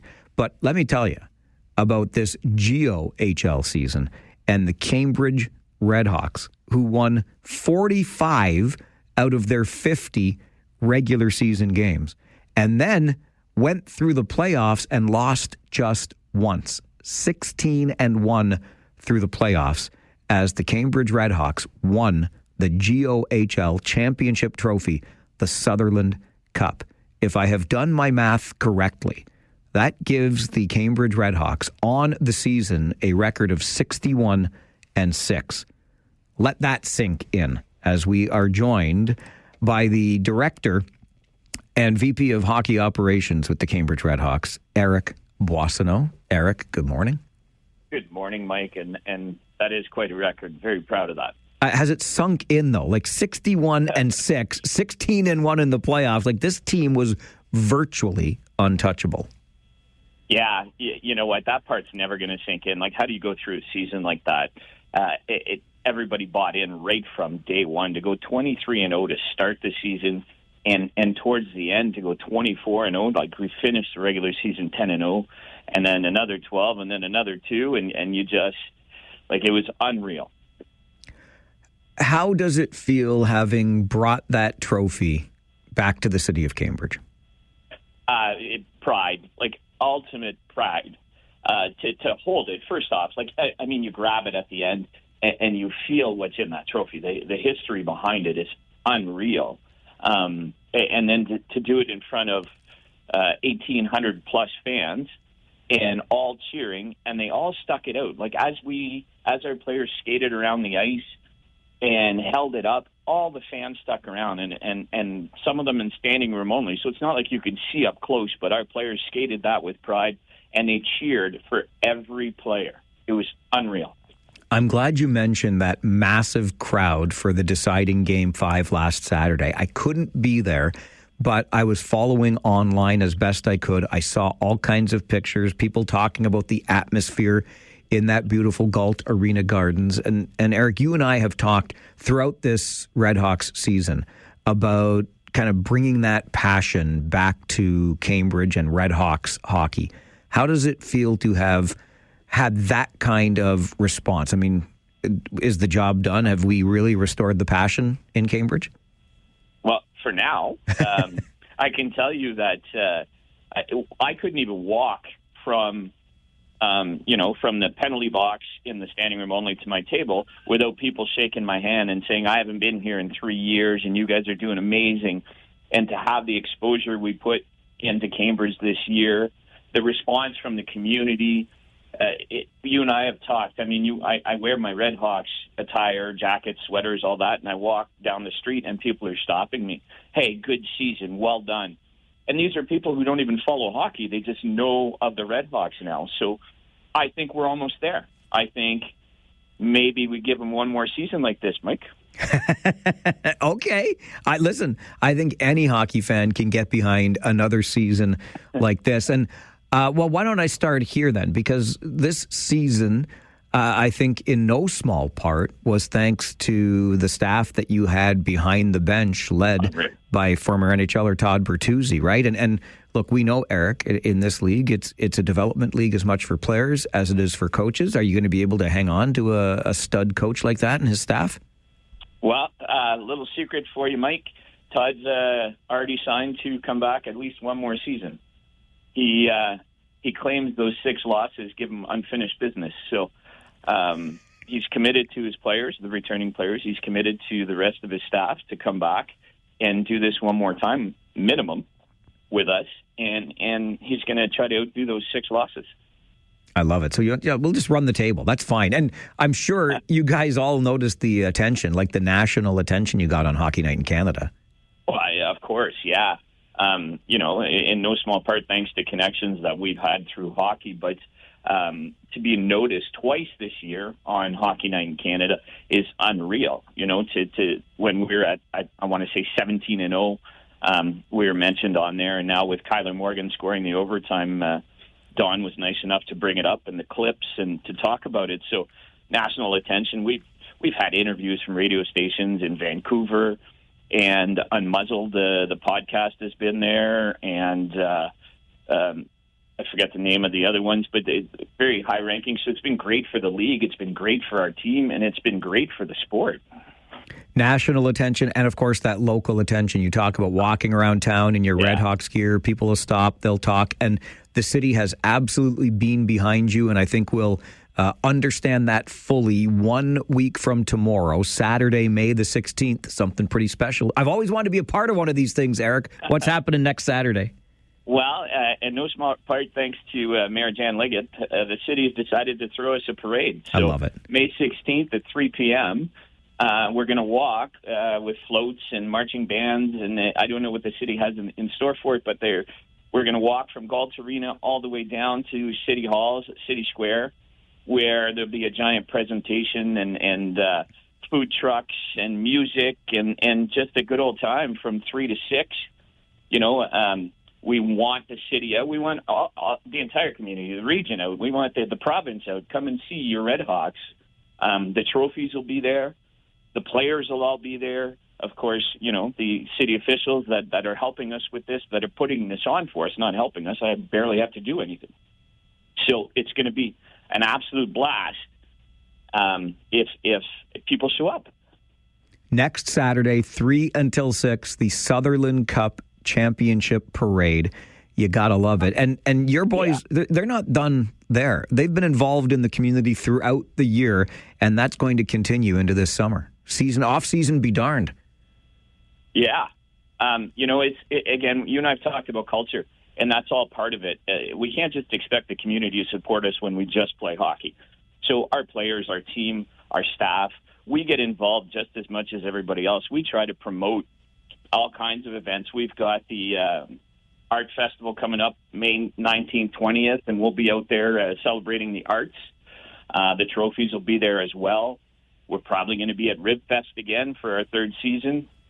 There's another event we're trying to promote, the Canada Day Parade, but a lot of kids are out of town, so we'll see how that works out. But anything we can do for the community to give back. I mean, they support us, we support them. And of course, Eric, if it's one thing we know about hockey these days, it's that it's a year-round operation. And you may have just won a Sutherland Cup and you've had a few minutes to celebrate that and enjoy it. But, this weekend already, time for prospect camp, eh? Yeah, it started last night. We had our goalie camp last night and great turnout. We've got over 100 kids skating to try and join the team or at least get noticed and for future consideration. So all weekend over at Cambridge Sports Park, we've got prospect camp from tonight. I think it goes from 7 to 11, and tomorrow from 10 a.m. to 6 p.m., and Sunday from 10 a.m. to 6 p.m. So I haven't left an arena yet. You're a glutton for punishment. For punishment. Yeah, that's right. Listen, Eric. The staff, they've been great. They're there. They're planning. They're watching. It's unreal. We haven't stopped. Maybe next week, maybe the week after. We'll see. You talk about that staff. My buddy Kevin Purdy, I know, is a part of your group, along with Todd Bertuzzi. Nick Spaulding, the former Ranger. We saw him at the Rangers game the other night. He talked about how much fun he had. You're all very deserving of this, Eric. So to you, the entire team, congratulations. Enjoy that parade next Saturday, and I know we'll be talking again soon. Absolutely. Thanks for the support again, Mike, and the shout-outs you give all through the season. And, I do hope to see you next weekend. I hope I can be there, buddy, because if I am, you know what's what, right? Yeah. Oh, I know. I'm aware. Buddy, congratulations again. We'll talk soon.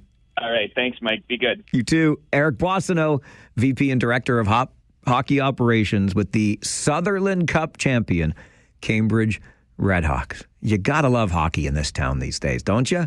It's the Farwell Show, 570 News Radio and Rogers TV.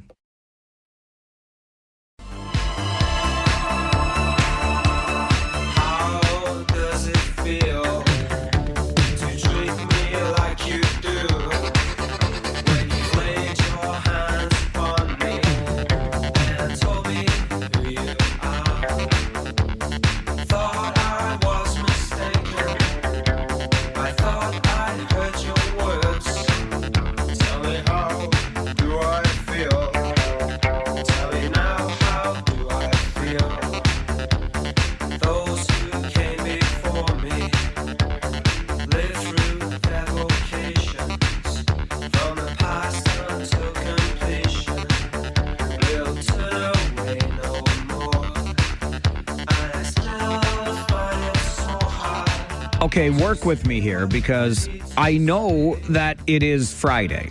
I know. But on Monday mornings at 11 o'clock, we do something called This Week in Music History with musicologist Brian Allison.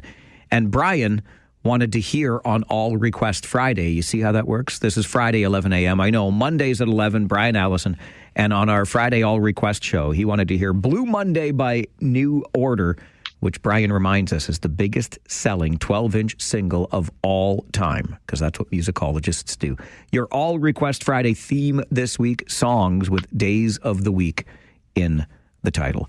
Fridays at 11 a.m., we welcome guests for the Friday 4 roundtable discussion of the week's big stories. Joining us this morning, David Drew, owner, Negotiating Change, Government Relations, Stakeholder Engagement Strategies. Good morning, David. Good morning, Mike. Fawzia Mazar is with us as well, a member and executive director of the Coalition of Muslim Women, KW. Fawzia, good morning. Good morning, Mike. We have recently changed the name of the organization. It's now known as Center for Mutual Wellbeing. Center for Mutual Wellbeing. I like that, and I will update my notes accordingly. Thank you. And David Marskell is with us, the CEO of The Museum in downtown Kitchener. David Marskell, good morning. Good morning. I'm the good David. Oh, I like it. We have a good David and a bad David on the show. You're not wrong. Yeah, I'll go with that too, Drew. Don't worry about it. But David, Drew, I will start with you on this one. And I don't know, do I say anything more than Conestoga College? I don't know. But provincial supervisor appointed, the board dismissed. This is just a dog's breakfast right now in our community. David Drew, thoughts? My first recollection of hearing about John Tibbetts was several mayors of Kitchener back, I think, when he was in a war of words with Carl Zare and some of the other councillors over whether Conestoga College was going to get downtown space. And I just remember thinking, and this would have been 30 years ago, maybe more, like, this guy's days are numbered. He's not going to last. But, look at how right I was. While I was working for Harold Albrecht, I had the opportunity to interact with John Tibbetts a bit. And I've got to say, he was always a classy individual. He always was on point with his arguments. I can't say a bad thing about any of the interactions I've had with him. Now, then we get to the nut of the issue. In a way, I don't blame John Tibbetts here. Like, if I'm self-interested, of course I want the biggest raise I'm going to get. I'm expecting there's going to be somebody at the other side of the negotiating table saying no to me at some point. I do not understand how the board signed off on a severance package without knowing what was in it, nor do I understand how they were able to approve a severance package that was far, far over the ministry policy on what severance should be. I don't understand that. But John Tibbetts doesn't run the board of Conestoga College. Somebody else did, and John Tibbetts did not vote on John Tibbetts' pay. John Tibbetts did not vote on John Tibbetts' severance package. So that's the first part of what I'm going to say. The second part is, boy, oh boy, the province. Thank God we're not looking at them for quick response. They just cottoned on to the fact that there's a problem at Conestoga College. Come on with your coming on, as some people might say, Mike. Very well said all around. I think you're being a little generous to Mr. Tibbetts. Somebody had to lead this charge of, the mission of bringing in all of those international students and their higher tuition. But we'll move on to Fawzia Mazar and get her thoughts on this. So I respectfully disagree with the David who just spoke before me. I think Mr. Tibbet is equally responsible for this. Yes, board should have done due diligence, but also Mr. Tibbet was sort of like in a public position. He should know better what are for example, even the rule around the salary increase. He should have known better where Conestoga College is in terms of the financial stability. He should have known better. Is this the time for me to ask for 55% increase when I'm going to just finish my work in about a year or so? and then you get the 55% increase. You retire with 83 times, sort of more than your monthly income. And then within 2 months, 400 employees are laid off. I think it was the for the board is definitely not only due diligence, but having the courage to say no, it's not going forward. And for Mr. Tibbet to understand that he had the trust of the community, of the public funding, of everything, and he should have not misused that power for self-interest. David Marskell, what's your take? Well, it's interesting. I think we've got three kind of opinions here for sure.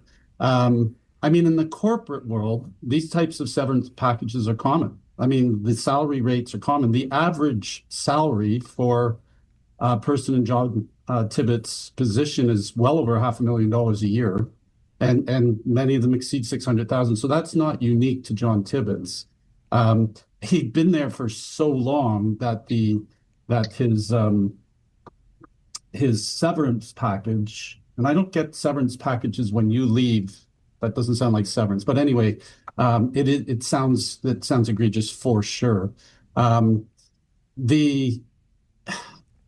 I also am trying to balance what John Tibbetts did for Conestoga College. He made it one of the biggest ones in Canada. And top rated. I'm sorry? And top rated. And top rated. The bank account is filled, like their reserves and so on. Like, he did an incredible job, and the board, I assume, let him run. Maybe not always in the right direction. But as David started to allude to, it appears the Auditor General wasn't involved in this audit. It went to some private firm or something, which to me seems odd.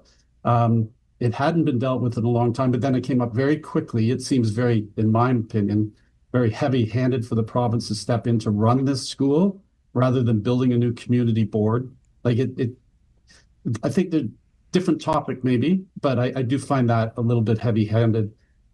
And that kind of comes back to the political nature of the government falling in the polls, the jet planes, and all of a sudden, all of the media, including this show, is now running over to this conversation. So there's a political angle to this as well. Go ahead, David. Throw in just a comparison. Laurentian University went bankrupt, my hometown, and that was also a result of really, really bad board governance, not questioning, not asking. But it seems like there's two opposite ends of the spectrum here. One is the administration was allowed to get fat off the land because the institution was doing so well.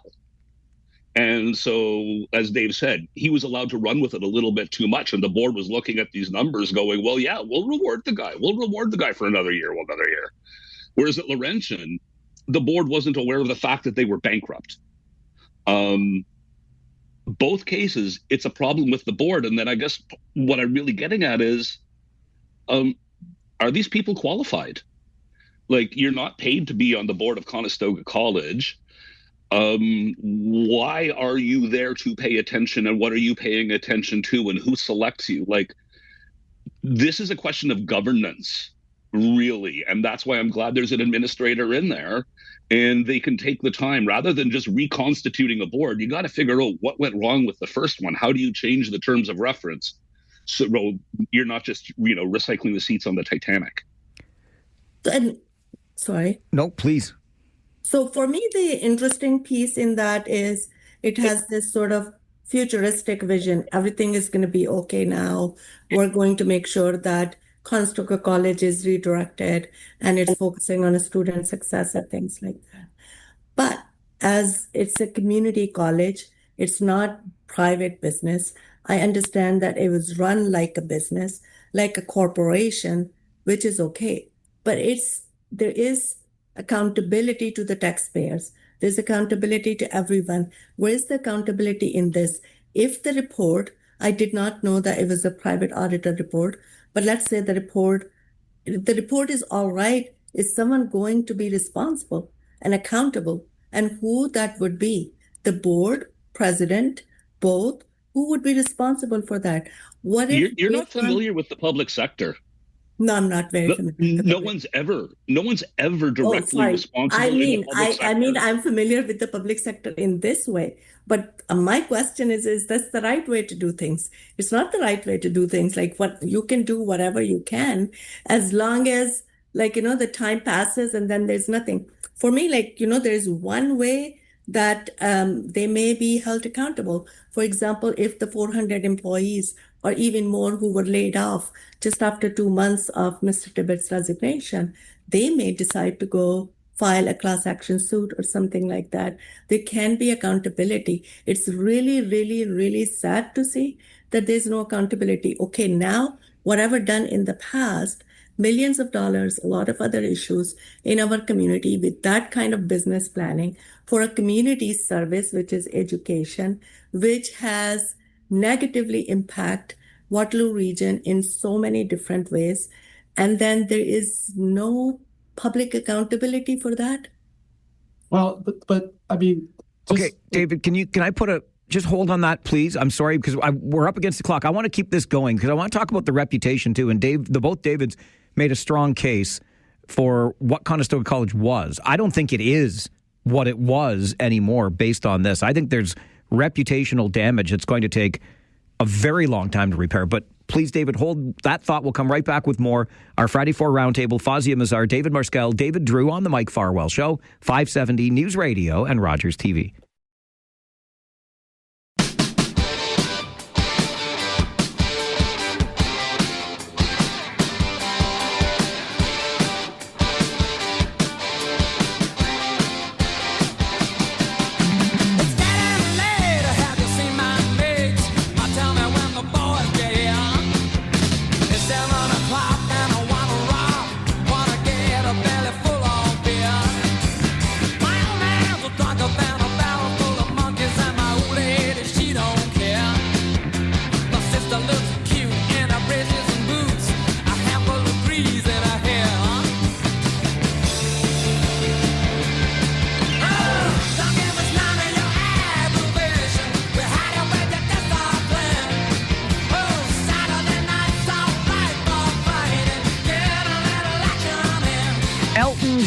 And some Saturday nights all right for fighting. All Request Friday. Songs with days of the week in the title edition. Both Susan and Heather wanted to hear that one this morning. We're not fighting on the Friday 4 Roundtable, but we are having a spirited discussion with David Drew, Fazia Mazar, and David Marskell about Conestoga College and the implications of a provincial supervisor being appointed to, I suppose, kind of clean up the mess. David Marskell, I very rudely cut you off. I'm so sorry. If you're able to pick up the thought that you had. It's interesting. If I'm able to pick up the thought at my age, I have to remember this for 10 minutes. I have a second thought now, if I may.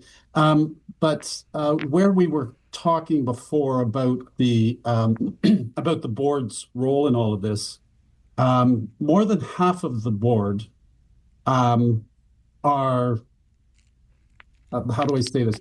There are 4 members appointed by the province. So where were they in these decisions? They were appointed by the province. And then you have about 5 members of the board that include the union, an administrative staff, a support person, a student. So it wasn't, there was a lot of people at that table seeing what was happening there, and some of it goes back to the province, their appointees. So I think that's important. And the second point is when we were talking about how important the growth of Conestoga College and the reputation and so on was for them. It also grew from about 500 employees to over 5,000 employees over the last 2 decades. Like, it employed a lot of people. And those boards and John Tibbetts are need to take credit for that. And they filled the ION, like with the students and so on. And there's so many economic benefits to our community from John's time here. And I mean, I get what we're saying, that he's made a lot of money and so on and so forth. But I don't want to throw away all the good things that Conestoga College has accomplished. David Drew? the one quibble I'll throw back at Mr. Marskel, he said that these people knew what they were doing in a way, and it's no, the student, the union reps, etc. They voted without knowing what the severance package was. And that's the part that amazes me. It's not that they went along with something, it's that they were okay not knowing. When what is the job of the board? So I'm missing something there. I do not understand how everybody except one, and we don't know who the one was, but all the members of the board except one were very comfortable approving a severance package they hadn't seen. I think... How do we know? Like, this is the piece of information that I'm completely missing. How was the severance package presented to the board? How much time they had? And was there any discussion or not? Like, how do we know this? Can we find meeting minutes? Like, are these public meeting minutes when these boards operate? That's so sad. So sad. Like, we can't go back to anything. Dave, you're shaking your head no, but this is a publicly funded institution. Why wouldn't these minutes be public? Personnel issues are always in camera. Right. Legal issues are always in camera. So it's not that there were no minutes taken, but you wouldn't be having minutes of the discussion of a dude's departure and severance in a public meeting. It's interesting, though. That's common for everybody. But these are public dollars. I think that should make it a little different. I don't know. Maybe I wish for more utopian worlds to exist in. I want to come back, David. Drew, I said at the outset, I thought you were a little generous to John Tibbetts, and then David Marskel, you also talked about it, and it's a fair point. But I'm sitting here this morning, and I mentioned it earlier. I don't know anybody in this community now that drives by that campus, the Conestoga College campus at University in Weber and Waterloo, and sees it named the John Tibbetts campus that doesn't have a queasy feeling in their stomach after all of this. I think we have to consider, if we're moving forward, that name gets taken off that building. That's the reputational damage that I see. I think in 3 years, nobody's going to remember who John Tibbetts was. I think it was a stupid decision to name a campus after somebody who's still an employee. Then again, I thought it was stupid to name it Carlsberg Square so quickly after he left as mayor. So, you know what I mean? Like, you should be dead before we start naming things after you is sort of how I feel about things, or you should be funding it a lot yourself. So, yeah, I don't like the name of it being the John Tibbetts campus because the dude's still alive and he was president at the time.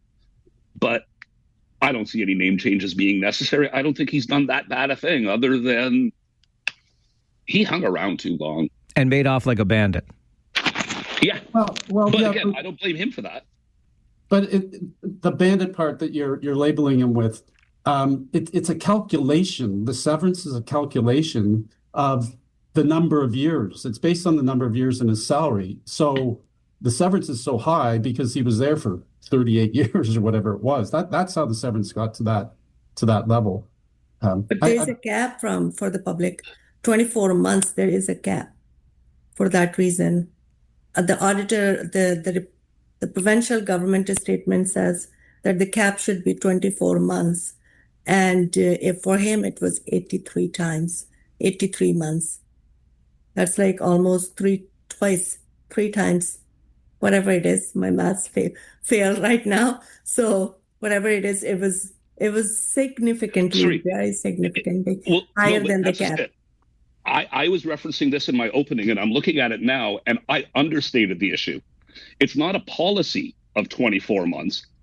It's the governing act allows for a maximum of 24 months. So this, it seems like a law. Which is what Fazio was just saying. That's triple what the law allows in this case. Yeah. Okay, we have to leave it there again, but a very good discussion on it because we have to get to the new center for an update. We will move on with other issues in the community, not the least of which is the use of CCTV cameras. Big Brother's watching. How do we feel about that? It's the Friday 4 Roundtable on the Mike Farwell Show, 570 News Radio and Rogers TV. Well, I woke up Sunday morning with no way to hold my head. That didn't hurt. And the beer I had for breakfast wasn't bad, so I had one more for dessert. Then I fumbled in my closet through my clothes and found my cleanest dirty shirt.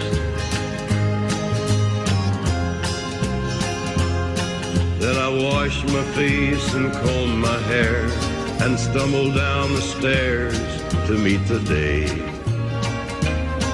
I'd smoke my mind the night before with cigarettes and songs. It is a song written by Chris Christopherson, first recorded by Ray Stevens, and then the man in black himself made it a number one. Johnny Cash and Sunday Morning, coming down by request on your All Request Friday. Songs with days of the week in the title edition. Deb wanted to hear that one on the show today, and that's how it works for Deb. Sunday Morning, coming down. That is our Blue Noser, Farwell's Force member number 290. Deb, the Blue Noser. Our Friday 4 roundtable this morning, we have Fazia Mazar with us, Center for Wellbeing. You reminded me earlier, right, Fazia? Do I have it right now? Center for Mutual Wellbeing, CMW. Thank you. Center for Mutual Wellbeing. I'm going to get it straight. Good to have you here. David Marskell, CEO of the Museum in downtown Kitchener, and David Drew, owner, Negotiating Change, Government Relations, Stakeholder Engagement Strategies. We have had a good conversation about Conestoga College. Let's move on to another topic in our community. And despite the objections of the Mayor of Kitchener, Council in Kitchener deciding, yes, it's okay to mount some CCTV cameras that will be used by regional police to monitor, investigate, hopefully suppress crime. And Kitchener's not the only municipality. Cambridge has said yes. North Dumfries has said yes. Waterloo has said yes. And so on it goes. Fazia, I'll start with you. How do you feel about these CCTV cameras being put to use in our region? I can see that the decision to do that is maybe because, not maybe for sure, because of the increased crime rate, that sort of stuff. Although I'm not keeping a close eye on the data, but just the news, looking at the news, show you that the crimes have increased and even violent crimes have increased. My challenge is with a couple of things.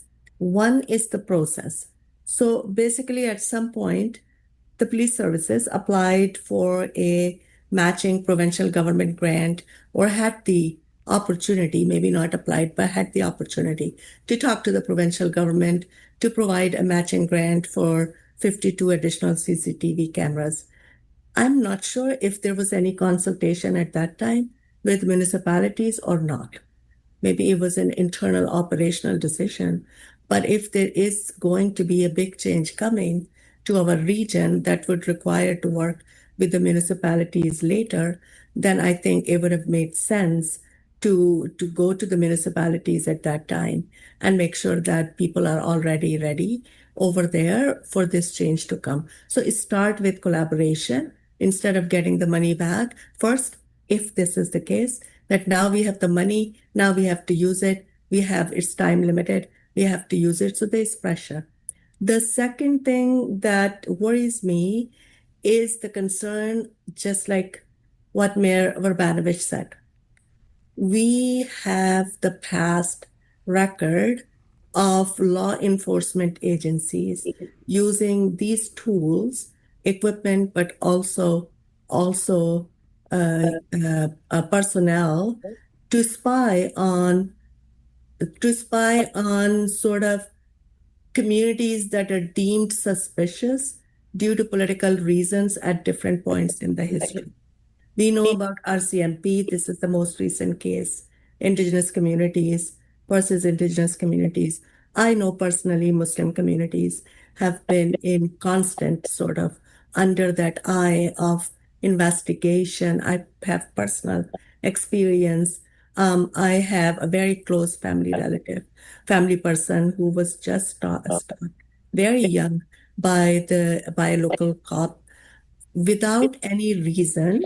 It was like everybody in our family said, look, this is what racial profiling looks like. He was stopped. The questions that were asked were completely out of the police services jurisdiction. Nothing related to that. He was just stopped because he was brown. Right? So my worry is that, okay, you have more cameras and you're saying that we will only see it retroactively. I want assurance that they will not be used to spy on that kind of deemed suspicious communities due to political reasons at any time in our community. I mean, I'm nothing. They don't have to provide me with that kind of assurance. But as I always say, a member of this community, a taxpayer, I would like to have an assurance that this would not be used to spy on my community or any other vulnerable communities. David Marskell, you're in downtown Kitchener at the museum. That's one of the areas that will get this increased surveillance. How are you feeling about it? A couple of things, but I do want to just pick up on what Fawzia said. I think that is important. And I haven't looked at where the cameras are. Has that been made public of where they are? Are they in certain areas that Fawzia showed some concern about? I tend to always side on fixing the root problem rather than spending money later. In other words, like take care of disadvantaged youth, get them engaged rather than making longer jail sentences at the other end. That might be a bad example.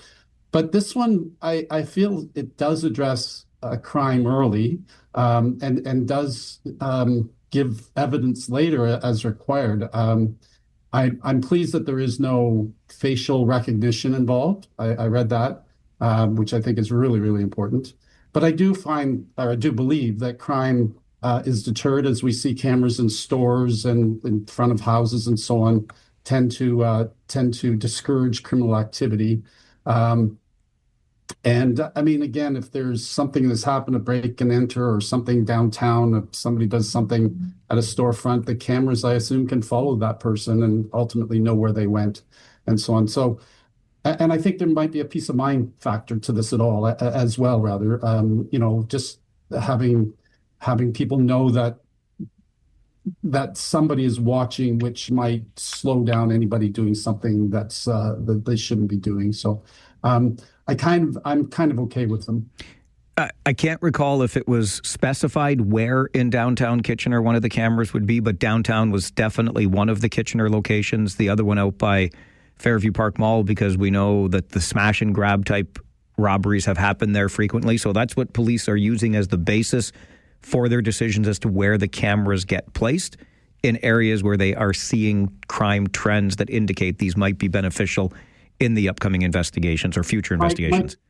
Mike, can I also, this is more of a question, will the authorities be watching these cameras at all times? So if there's a serious accident or something that they can move in quickly to make sure the fire or the ambulance or anybody gets there? No, they are not live monitored at all, and their recordings are deleted after 30 days. So this is something they go back to and can use as a reference should something occur in the area where a camera exists. Dave Drew, your thoughts? I like how Mr. Marskell ended it with, I'm kind of okay with it. That's where I'm at. I'm kind of okay with it. In regards to Fauzia's concerns, I was not that specific in my concerns with it, but I was just thinking it wasn't too long ago that in Toronto we had police officers getting arrested for improperly accessing personal information through the databases that they're not supposed to. So all I would like to see that I didn't see in the article, and maybe it's there, is what is the audit function after the fact to make sure that these were deleted after 30 days, that there wasn't somebody using them in the force just to track down their ex-boyfriend or girlfriend, etc. Like, I would just like to see that audit function at the end and know that it's there. It's not that I don't trust the system, but systems are made of people. And you get enough people together, you're going to have a problem somewhere. So I want to know what the audit function is to make sure that all these safeguards are being respected. That's the bureaucrat in me. Mike, if I'm allowed to have another comment on that. Of course.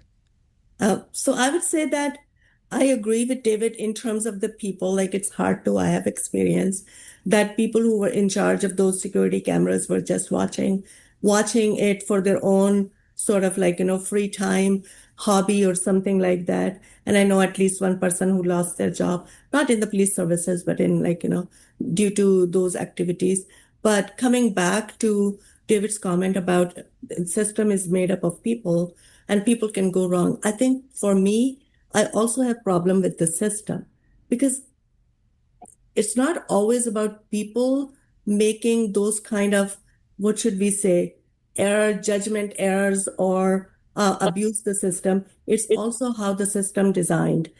So for example, and because I'm coming from a very heavily spied community here in Waterloo Region and in Canada. I'll give you one example. Years and years ago, when there was the first Gulf War started, I was part of the organizing of a big rally against the war at the Kitchener City Hall. And the number of people, especially the newcomers, who were afraid from the camera that was there at that time, they were not there to do anything wrong. It's just like we don't know where this information is going to go. And we know that kind of information has been used against members or groups of like, minority communities. One is the fact because it comes out after, and as we were talking about this earlier, in public service or public sector, there is no accountability for what happened in the past. The best that can happen is a public apology, anything. So for me, the fears are real. I'm talking about this, especially in downtown Kitchener.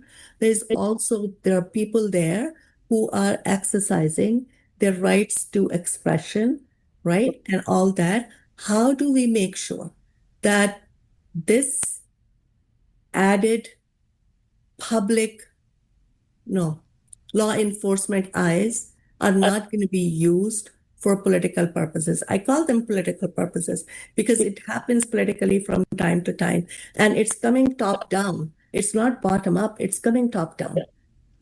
Fawzia, really appreciate that perspective. And I think it's important to hear what Mayor Verbanovic said too, gave me some pause, having, history in an Eastern European country where these things were used for purposes that they were not originally intended. I feel pretty comfortable with where we're at today and the leadership on our police service, but who knows what that looks like 20 years from now when these cameras are already installed. So great conversation as we continue on the Friday 4 Roundtable this morning on the Mike Farwell Show, 570 News Radio and Rogers TV.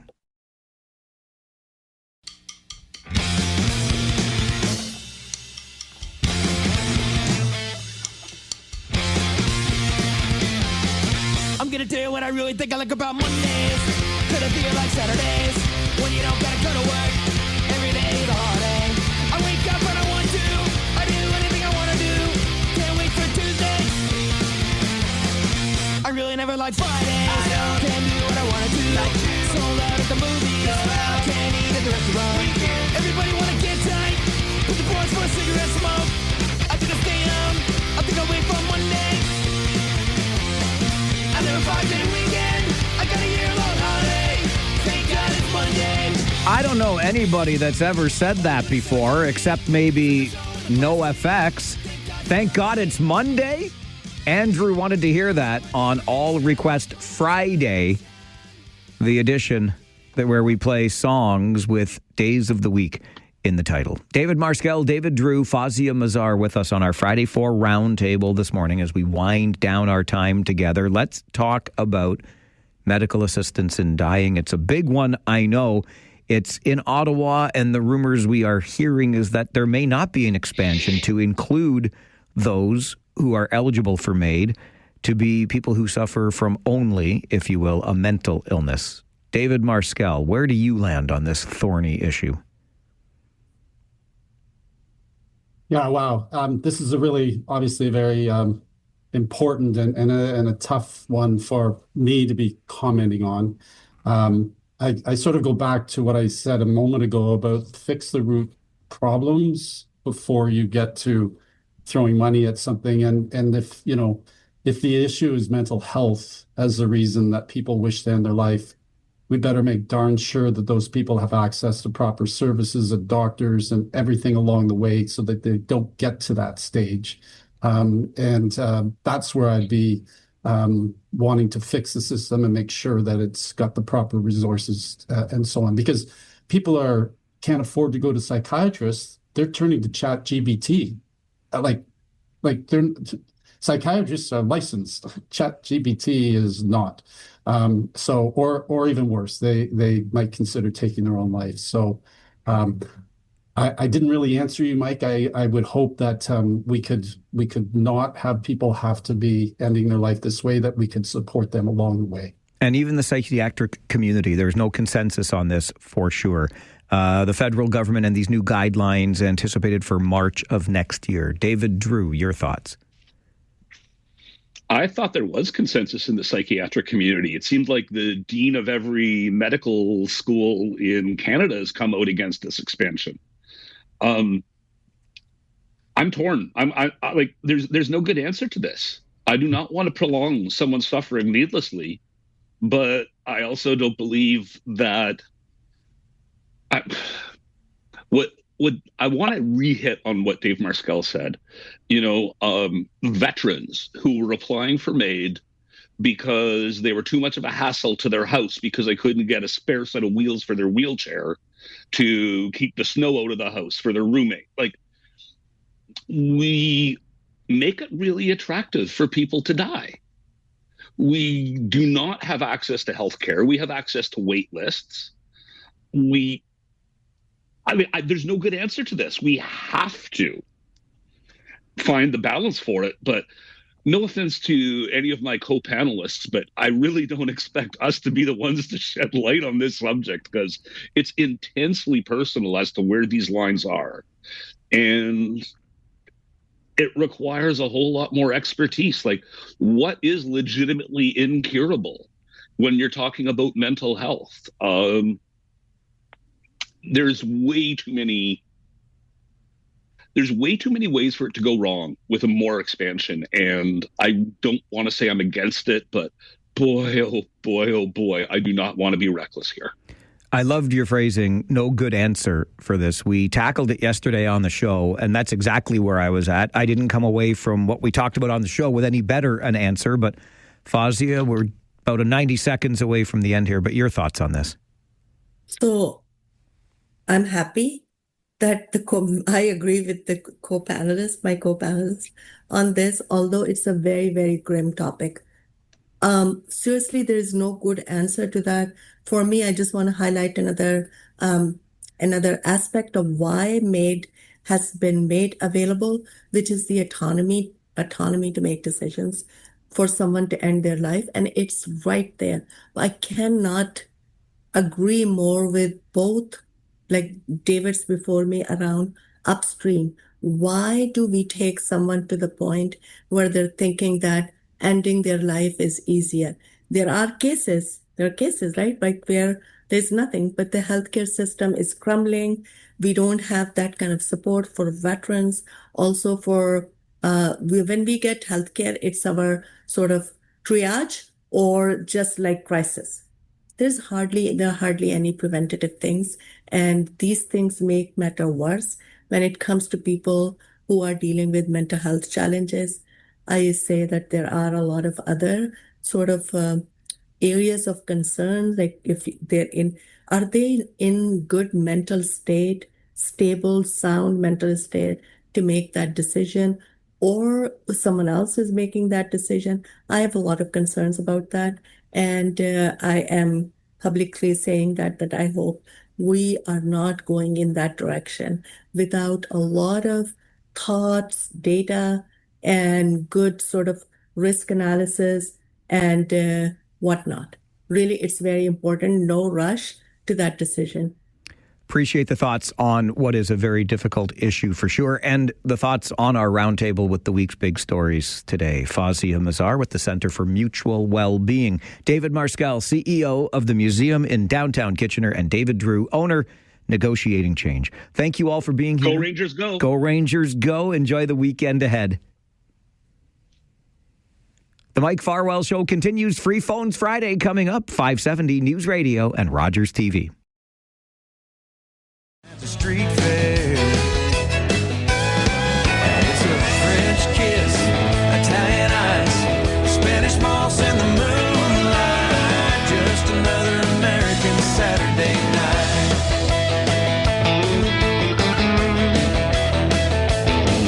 There's a big toga party tonight down at Delta Chi. They got Canadian bacon on their pizza pie. They got a cooler full of cold Coronas and Amstel Light. It's like we're all living in a big old cup. Just fire up the blender, mix it all up. It's a French kiss, Italian ice, margaritas in the moonlight. Just another American Saturday night. Nathan wanted to hear that one on All Request Friday. Songs with days of the week in the title edition. A little bit of Brad Paisley, an underrated guitar player, if you ask me. That's called American Saturday Night. We are into our final hour together for the show today for this week. It's an All Request Friday. A few more of those requests. Songs with days of the week in the title still to come. What song is on your mind? Will we hear it in this hour? We know in this hour we will hear from you. Phone lines are open, allowing you to have your say on the issues of the day, the week, whatever you want to talk about. It is free Phones Friday. The dominant conversation, of course, is Conestoga College in this community. Maybe I'm taking it as personally as I'm taking it because I am a graduate of that school, and I think I would say a once proud graduate. I don't feel that same sense of pride anymore, given what this school has done. And I know there are many fingers in the pie, if you will, or many fingers, directions in which we can point our fingers, right? There were lots of failings around to be shared here. From the provincial government for underfunding post-secondary to the federal government for continuing to sign off on all of the permits for international student visas. But I don't think we can use those examples as reasons to let the college and its leadership, both internal from the presidency and other executives to the board. I don't think we get to let them off the hook. I don't think they get to be let off the hook in all of this because there was, frankly, it appears to me to be a whole lot of greed driving the explosion of growth at the college. And then the house of cards came tumbling down. People have lost jobs. The reputation of our community, I think, has been tainted. The reputation of the college, I think, has been smeared. And it's going to take a while to recover from that. But that's just me again. Maybe I'm taking it personally because I'm a graduate of the school. Phone lines for Free Phones Friday, 519-570-2545, star 570 and 1-800-570-5715. We're going to start with Grumpy Phil. Good afternoon, Phil. Good afternoon. You know, it's funny. You just took my line away. That was like that scene from WKRP when the station manager is running, and then exactly what he said. You know, proud Conestoga grad, proud of what I've got to do because of a great education. A lot of people looked up to Conestoga grads for decades. It was the place, and what in the world happened? Again, I'm gonna get on that old grumpy guy thing. Like, we pay taxes for people to run these institutions, to monitor them, to the audit. And when there's a photo op for a groundbreaking, everybody's there. But when stuff goes, upside down, where is everybody? Where was the accountability on so many things? And we've hear of this at so many levels. So I remember when Doug Ford got in, he's going to fix there's way too many people at OLG, way too many people at Metrolinx, way too many people at Ontario Hydro making all this money. And yet what gets done? Very little. When it comes to accountability at the end of the day, where are the people running these institutions, monitoring the ministries? Where are they? And, we're paying a lot more money than a lot of people can afford for these institutions. Like you, I don't know if you've ever made $250,000 or $400,000 on broadcasting. I certainly never broke the 70 mark. So it's frustrating as a taxpayer to pay the money out. And we're told, we have to pay good money to get good people. And then what do we see? Not that happening.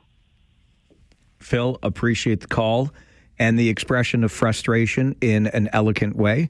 Listen, being a graduate of the broadcasting, radio, and television program at Conestoga College, they warned me in school way back in 1993, you're not going to make a lot of money in this business. We're in the arts, right?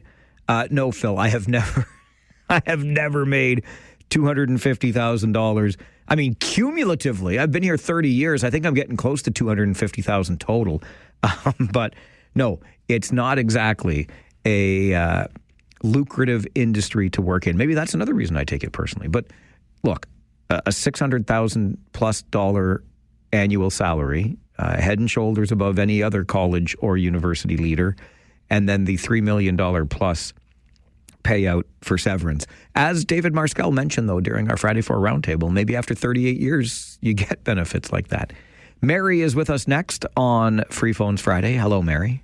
Hey, game day, baby. Game day, baby. Yeah, well, listen, I called in. I want to know what channel to watch the hockey on. Mary, are you trying to break my heart? Well, no, but I listen to you, but I want to see the action. Come on, darling. Well, I don't do a good enough job describing it to you, I guess, eh? Yeah, but come on. No, I understand. An old person sitting in the chair. I just giving you a hard time. I tease you. I tease you, Mary. Don't do that. Mary, I tease you because I love you. Oh, well, I'll take that. All right. But anyway, you can find. Called in and said 518. I believe, I don't know the number, but it is TSN 3 that is broadcasting the game. 496. That's right. You pick. I don't like TSN. You know you're a weak ass network if you need all those numbers after your letters, right? Like, what are you doing? Yeah. I hate it because I love 570 and you and Piercy. Atta girl. Thanks, Mary. Okay. Have a great one. Hey, go Rangers, go! And hey, you know what? What? Let's go a little easier on Kyle. He's kind of a sweet guy, actually. Says who? I think he had too many wobbly pops when he said that. Okay. Okay. Yep. Do we agree? Nope. Oh. Have a great game tonight. Thank you. You too, Mary. Thank you. I appreciate it. Listen, I am being hard on Kyle, but he and Chris did it earlier today. I'm not even going to get into what they did because it seems to have sparked some ideas, and I don't want those ideas spreading. Bunch of copycats out there. Get some original material, pal. Anyway, Kyle broke the rules. Kyle's been put in the penalty box. Kyle's sentence is a major penalty, which in hockey is 5 minutes. So I decided 5 weeks would be appropriate. That's how long he has to stay in the penalty box, and you can't hear Kyle's voice on the show. It's pretty strict, I know. I've had a number of people offer to step up and bail Kyle out to the tune of $50 per week of sentence and a total of $250 for Farwell for hire. You got my attention on that one for sure. Maybe if we can get the donation in today, we can release Kyle from the penalty box. We shall see. Next, we go to Andre on Free Phones Friday. Good afternoon, Andre. Good afternoon, Mike. Game day, baby. Game day, baby. So, of course, you can stand up because I'm going to do the leapfrog here. So, Farzia Lazar, awesome to hear from her always. And what I wanted to talk yesterday is about your interview you did with UC Okas on Wednesday. Wow. It was long. It was funny. You both were laughing. And it felt like you were a little kid at the end. You know what I mean? Like, it went so well. You did fantastic, Mike. I can't wait for the game tonight, you know. Yeah, so what I want to say is, you know, I quit smoking weed 5 weeks ago. So now I'm on these different juju or whatever, and I took a too big one. So thanks for noticing. And I cut that one in half today, and it's working. So game day, and let's go. And we'll talk next week, Mike. Have a good one. Okay, Andre, thank you. You see, here's the thing. If you were listening yesterday, you may have heard Andre, who sounded like he was asleep. He might have been sleep talking. I've heard of sleepwalking before. Andre may have been sleep talking yesterday. And he started, and then he just disappeared. He just went away. He talked about having to focus, and then he was gone. So he completely lost focus. And now he admits to having stopped smoking weed and is on now some gummies. And he overdosed, not overdosed, but he took more gummy than he needed yesterday, hence the sleep talking and disappearing mid-sentence almost, or mid-thought as he was trying to focus. Can I just be honest with you? It's the only way I know how to be. And like, are any of y'all normal out there? Like, do I have? Can I have 2 liters of pop? Is any member of the Farwell's force not on drugs when they listen to the show? This is the question I'm asking you right now. Like, do you need to be self-medicated in order to tolerate the sound of my voice? When we have conversations about the issues of the day, are you coming to those issues clear-eyed and clear-hearted, clear-minded? Or are you on some sort of substance? I know it's a legal substance. But are you sober is what I'm asking you when you listen to the show. Or do I drive you to drink and or consume gummies? This is what's on my mind right now. I'm calling on all the normal members of Farwell's force. Andre, I refer to you as abnormal, again, out of love. We only tease the people we love. I'm glad you cut your dose of gummies in half today. It's Free Phones Friday with sober and not sober people on the Mike Farwell Show. I'm sober as a judge right now. 570 News Radio and Rogers TV.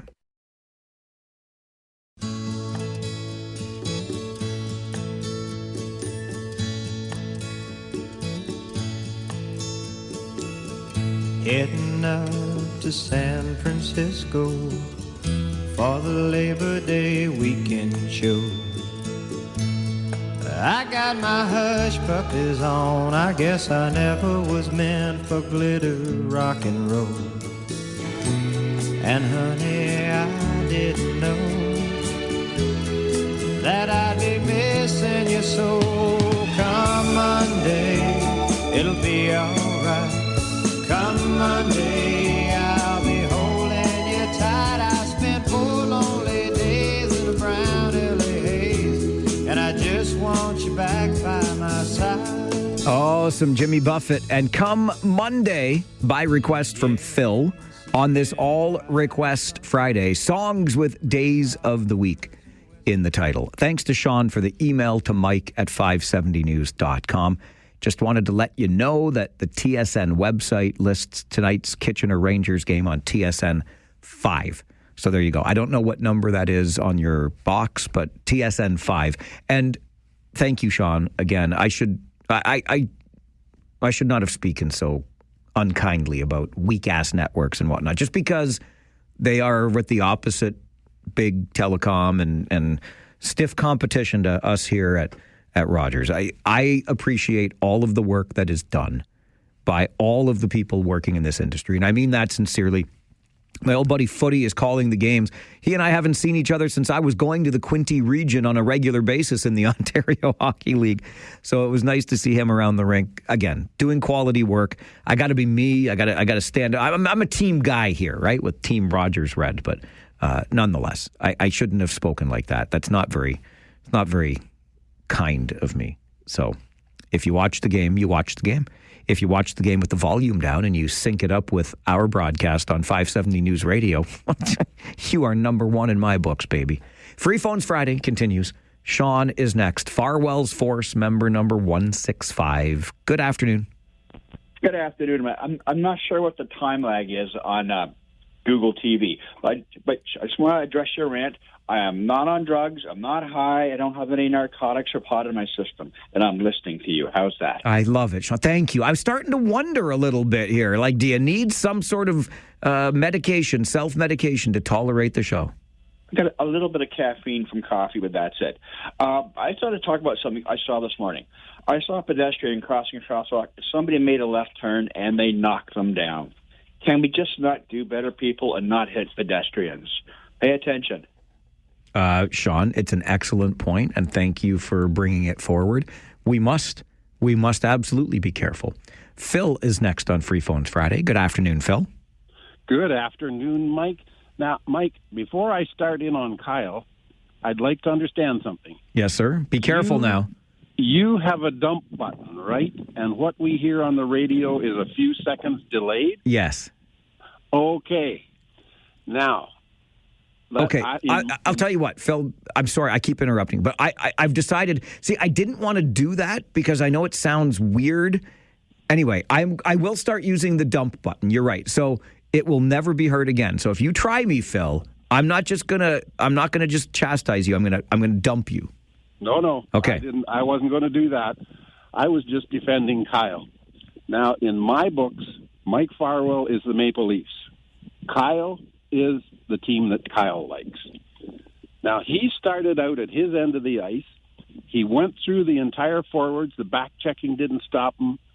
He went through the defense, and they didn't stop him. And then he deked the goaltender so badly. The goaltender's name is Mike Farwell. He deked him so badly that the net was wide open, and Kyle just slid the puck in. Kyle scored a goal, and you're giving him a penalty. Kyle scored a goal. I think you should punish the goaltender. But I think he used illegal equipment, Phil.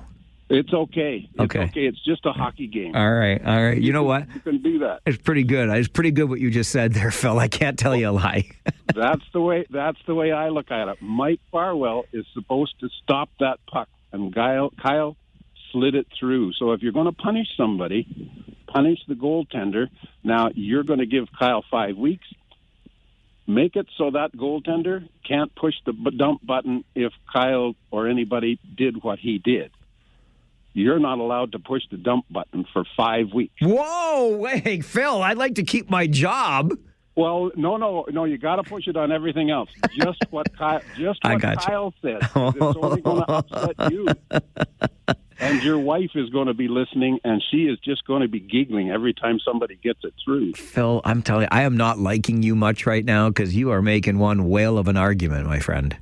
In our family, you are a little B-squared Mikey, and I'll explain that to you sometime. I'm the age of your dad. So you being an old man, Mike, you're just a kid to us. Well, thanks for the lesson, Dad. Kyle scored a goal. Kyle, way to go. All right. Thank you. Have a great day, Mike. Well, I was having a great day, but thank you. See, I am conditioned in this business to use the dump button only when, obviously, required. So it almost feels like, but how am I going to argue that? I can't. And I will say this, okay? From now on, I am using the dump button. I am going to use, so you would never hear that somebody, because I'm quick enough. I got 7 seconds to react. That's lots of time, even for a not so old as I thought I was, because Phil just said I'm not old, like me. I'm going to use the dump button from now on, and you will never get to hear it again because I don't want any more copycats. So from now on, it's not just me chastising you and hanging up the phone. I am actually going to use the dump button. So if you ever hear something funny or somebody got cut off or a sentence didn't finish, you'll know what happened. But I'm using the dump button from now on. I just feel like that's abusing my power because the dump button is there to protect this radio station's reputation and my job. But gosh darn it, I can't have that stuff on the air.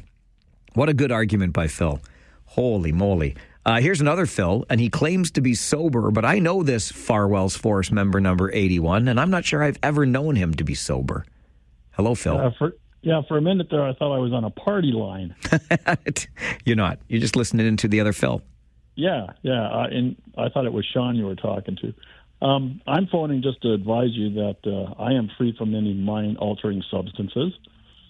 And despite people claim that nobody knew I drank till I came to work sober one day. I like it. I like it a lot. All right. We'll see you at night. I look forward to it, Philip. Thank you. And thank you for being a sober listener of the show. I appreciate knowing that you don't need some sort of mind-altering substance or soothing medication to endure 4 hours of this radio program. That means a lot to me because sometimes I wonder. I talk to you muckety-mucks after Kitchener Rangers games too. We're going to do that tonight. And Andre is on a midday high right now. I'm just high on this show. Big game tonight. Lots to talk about from the week in news. Let's continue Talkback on the Mike Farwell Show. 570 News Radio and Rogers TV.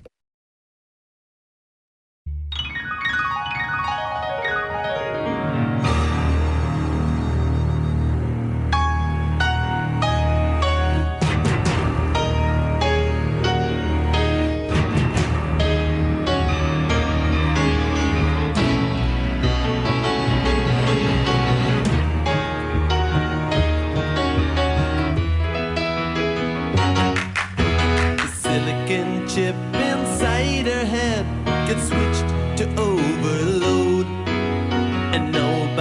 gonna go to school today. She's gonna make them stay at home. Daddy doesn't understand it. He always said she was good as gold. And he can see no reasons, cause there are no reasons. What reason do you need to be shown?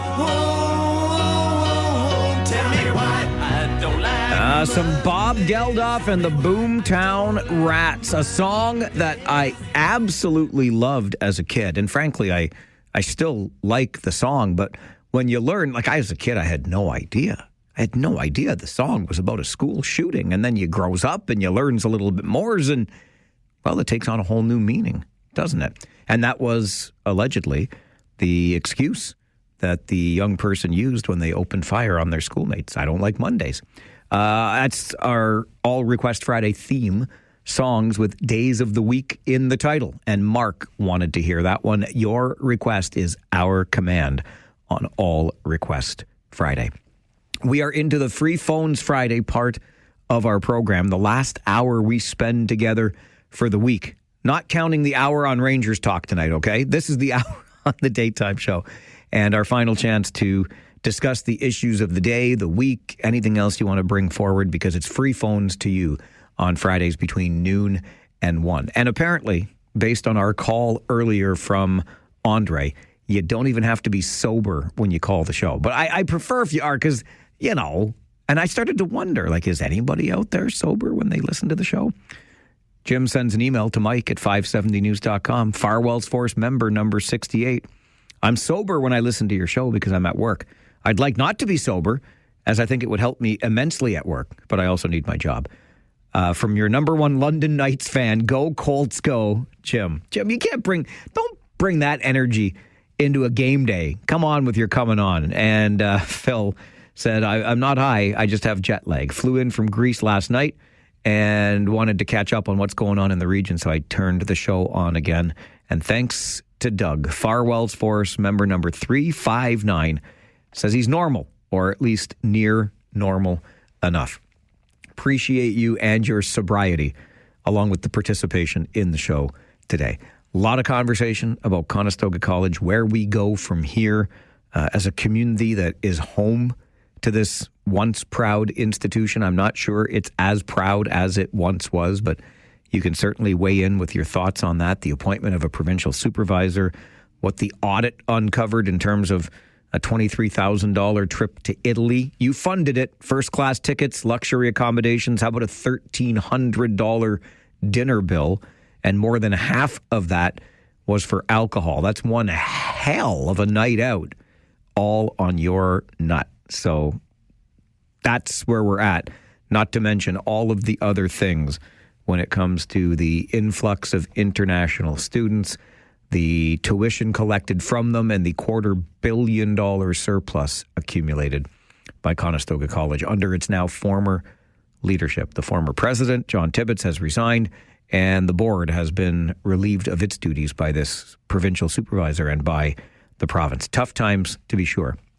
And we've also had a lot of conversation about our good friend and regular contributor to the program, Kyle, who has been put into the penalty box because he used inappropriate language on this show. He deliberately used the name, invoked the name of the team that shall not be named. I decided a penalty of 5 weeks. That's how long he has to stay in the penalty box. You seem to think I'm a little bit too strict in this regard. And we've had a lot of suggestions as to how that sentence could be reduced, including by making donations to Farwell for Hire at a tune of $50 per week of suspension. So $50 per week, $250 gets him off the hook for the full 5 weeks. And Bill has already offered that donation to Farwell for Hire. I'm thinking I might go that way. Let's get back to the phones, though. And Grant is with us. Good afternoon, Grant. It's Free Phones Friday. Yeah, holy crap. I'm saying that because what you mentioned about Conestoga College, what the ding. That is disgusting. The way that they think that they can get away with a lot of that. And then that tip-top tidbit, they should go after him and take away all of his retirement. He didn't earn it. He should get whoever found this out. They should go after him and say, "Hey." Well, I don't think you get to take the money back, Grant. Well, I would demand it. I would be like one of those, like that fellow that's on W5 that goes after these people. I would go after him. I think you'll see some stories going after him pretty hard. I would expect. Yeah, and I like the idea that you were asking if people are on drugs to come on your show. No, I'm not. No, I'm not asking them to do that, Grant. I'm just worried that. Okay, I know. You're not on drugs today, are you? I take my medication late at night because I know it makes me sleepy and I want to watch the game. And you mentioned this too. Also, nobody should be going to any other game. And I get on my friend's case because he hasn't been at home, and I tell him, if I was a policeman, I would barricade their street because you're to stay home and watch the game. I love it. Stay home and watch the game. I was giving some fans, and I thought they were like big fans. They are big fans of the Kitchener Rangers, but I was giving them a hard time. Oh my gosh, it was just last Friday, right? Wow. Time flies. I'm getting confused. It's just every day seems like game day. May the 8th, and we're still playing Kitchener Rangers hockey. How do you like that? But last Friday, the series clinching win over the Windsor Spitfires, and these hardcore Rangers fans chose not to come to the Rangers game, and that just blew my mind. A chance to do something the Rangers hadn't done in 18 years, win the Western Conference title, the Wayne Gretzky Trophy, and they chose to go to a different game of a different sport in a different city instead of coming to the Kitchener Memorial Auditorium and cheering on the Rangers, who they've been cheering on. Like, I see these guys line up when I'm coming to the rink at about 4:30. That's how early they get there. But last Friday, when the Rangers won the Western Conference, they decided to go somewhere else. I couldn't believe it. So I did give them a pretty hard time about that. On the going after John Tibbetts thing, look, I'm not asking for anybody to get out torches and pitchforks here. I think there has to be a conversation, though, about the legacy, quite frankly. The salary, it's not like he just asks for it and it's rewarded. I mean, there is a board of governors there that was ultimately responsible for awarding not only the compensation package, but then the severance package. John Tibbetts is just one person who got very wealthy off of the goings-on at this school.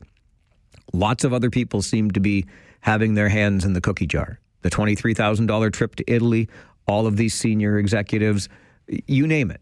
But there was a lot of money made off the backs of international students, a $250 million surplus accumulated. And as much as you can say to the federal government, you shouldn't have signed off on all those student visas, as much as you can say to the provincial government, you need to fund post-secondary more adequately because you left schools with little choice. Everybody at Conestoga College, everybody knew exactly what was going on. Because across the country, it wasn't going on to this level. It's that simple. Conestoga College stood alone when it comes to the empire that it built. And now it's all begun crumbling down, right? What happened to that campus we used to have in downtown Kitchener? What happened to the campus in downtown Stratford? How many other buildings, properties, programs are now being canceled because the International Student Fund, if you will, dried right up? And I think somebody has to accept responsibility for that or be held accountable for that. Hundreds, and into the thousands now of job losses because the college realized that they'd been called on their actions. And with that money source dried right up, people lose their jobs, their livelihoods. The school's reputation is forever tarnished. Maybe not forever. We tend to have short memories, don't we? But I wonder what you're going to be thinking when you go by the building, the Conestoga College campus at University and Weber in Waterloo. And will you, like me, wonder why John Tibbetts' name is still on it? It's disappointing to me because this is a man that I've known for a long time, interacted with on several occasions, quite frankly, admired. I think we lost sight of we lost the plot. We lost the plot on this one. There was a whole lot of greed going on. Whole lot of greed. Back to the phones. It is Free Phones Friday. Preston Paul, Farwell's Force, member number 45. Good afternoon. Good afternoon, Grand Poobah. How you doing? I'm great. Thank you, my friend. How are you? Oh, I'm doing all right for a Friday. Just a few things. You know why they call it high noon, right? Come on with your coming on. Because the sun's high. What? Paul, am I learning something? Well, you might be. Yeah. Okay. So am I supposed to do something else at 4:20 in the afternoon every day then, or what? Well, yeah, it doesn't have the same ring anymore now that it's legalized, right? Okay. It really did, because back before they legalized it, 4:20 was a big thing. Now it's just, well, I'm retired now, so I get to sit down and it's noon hour. It's time. So, but I just want to say, go Rangers, go, and looking forward to seeing what happens with Kyle. And what do you think should happen with Kyle?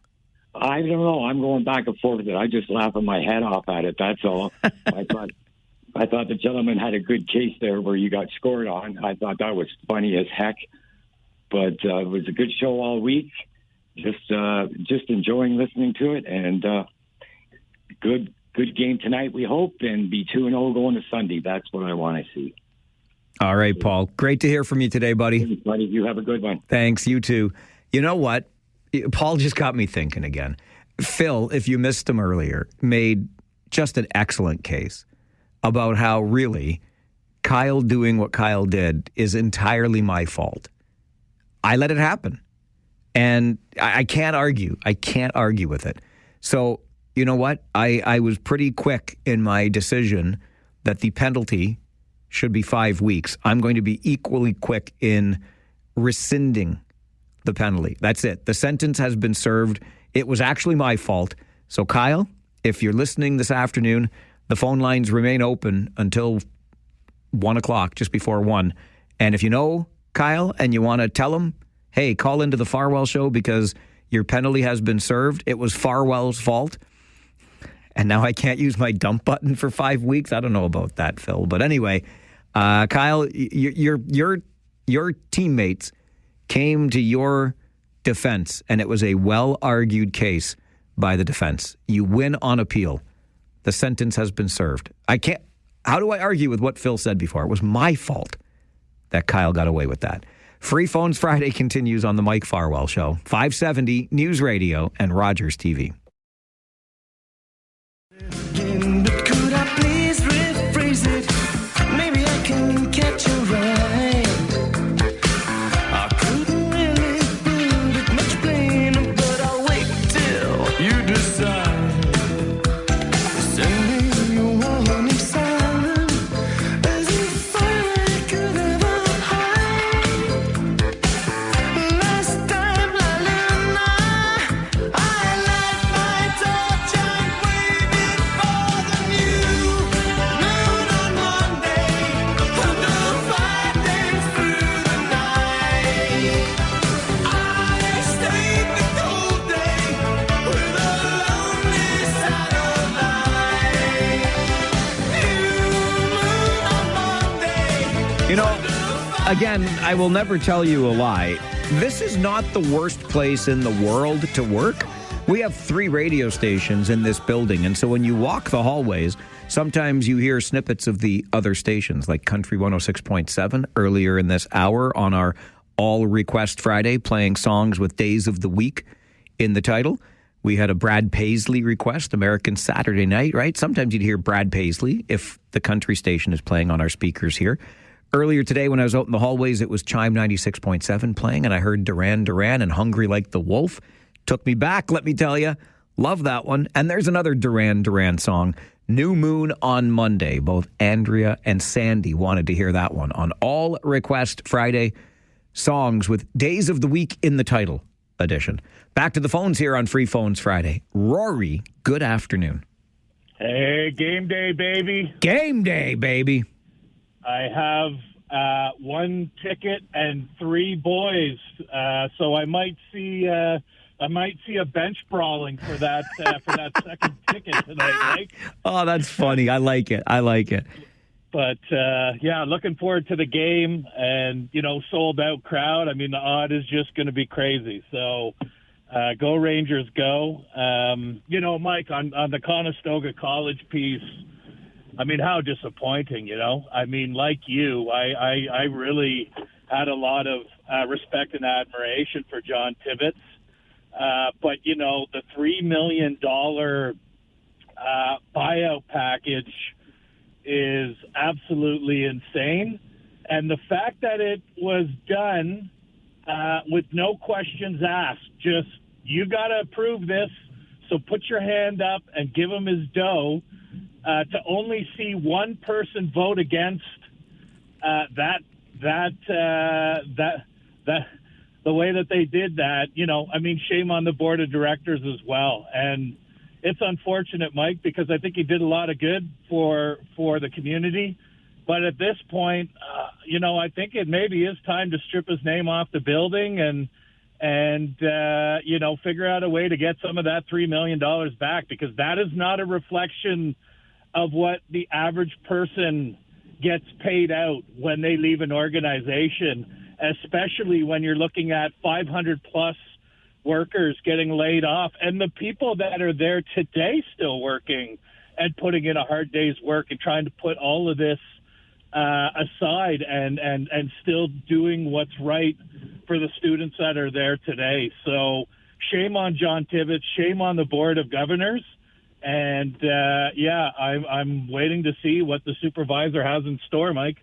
Rory, appreciate the call. Good to hear from you. I think if you want a clean slate, then that's the only way to get it. You disassociate yourself with the past. Speaking of the past, Kyle is here. He's back. His penalty has been served. Good afternoon, Kyle. Mike, you know that scene in the movie Aladdin where the genie gets his lamp rubbed and he runs out of there and he's like, 10,000 years, finally I feel like a free man? That's how I feel, man. Is it like, what's it like in the penalty box? You're sitting there watching your team play, hoping they don't get scored on? Like, you've been listening, but you can't participate. I feel like I was left out. I was crying every day, at night because I couldn't call into the show. My other 5.5 was like asking me what's wrong, and I explained the situation, where I was on a penalty shot and I took out the goalie and it was an interference and a major penalty. So I thought it was like 5 days, but when he said 5 weeks yesterday, my jaw dropped and I almost was like, what the heck? So I learned my lesson.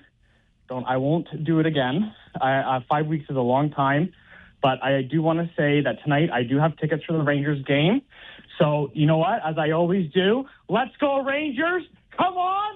Woo! Let's go Rangers! Woo! Thanks, Mike. Thanks, Kyle. Thanks for bringing that good energy. And just remember, it wasn't your fault. It was mine. Chris, good afternoon. You're on Free Phones Friday. Yeah. Hey, Mike. Back to your the panel discussion there about the cameras. I think put them in. Safety first. Safety first. That's what I think. So you're okay with having the CCTV cameras?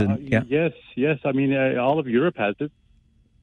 Yeah, listen, Chris, appreciate the call. And that was one of the reasons that Mayor Barry Verbanovic in Kitchener was against it, because in the Eastern European nation where he grew up, they were used for illicit purposes after time. I feel comfortable today with the people that we have in charge. I just worry about what does it look like 20, 30 years down the road. I guess it remains to be seen. But Chris says safety first. And if the cameras make him feel safer, he is all for it. I am all for a hockey night in Kitchener on May the 8th. And that's what we've got. Pre-game coverage brought to you by Harris Law starts at 6:30. Josh Piercy and I here then, and we'll be with you right through the night as the Rangers take on the Barrie Colts and try to take a 2-0 series lead in the OHL final. My name is Mike Farwell. You are a force for good. Bye for now.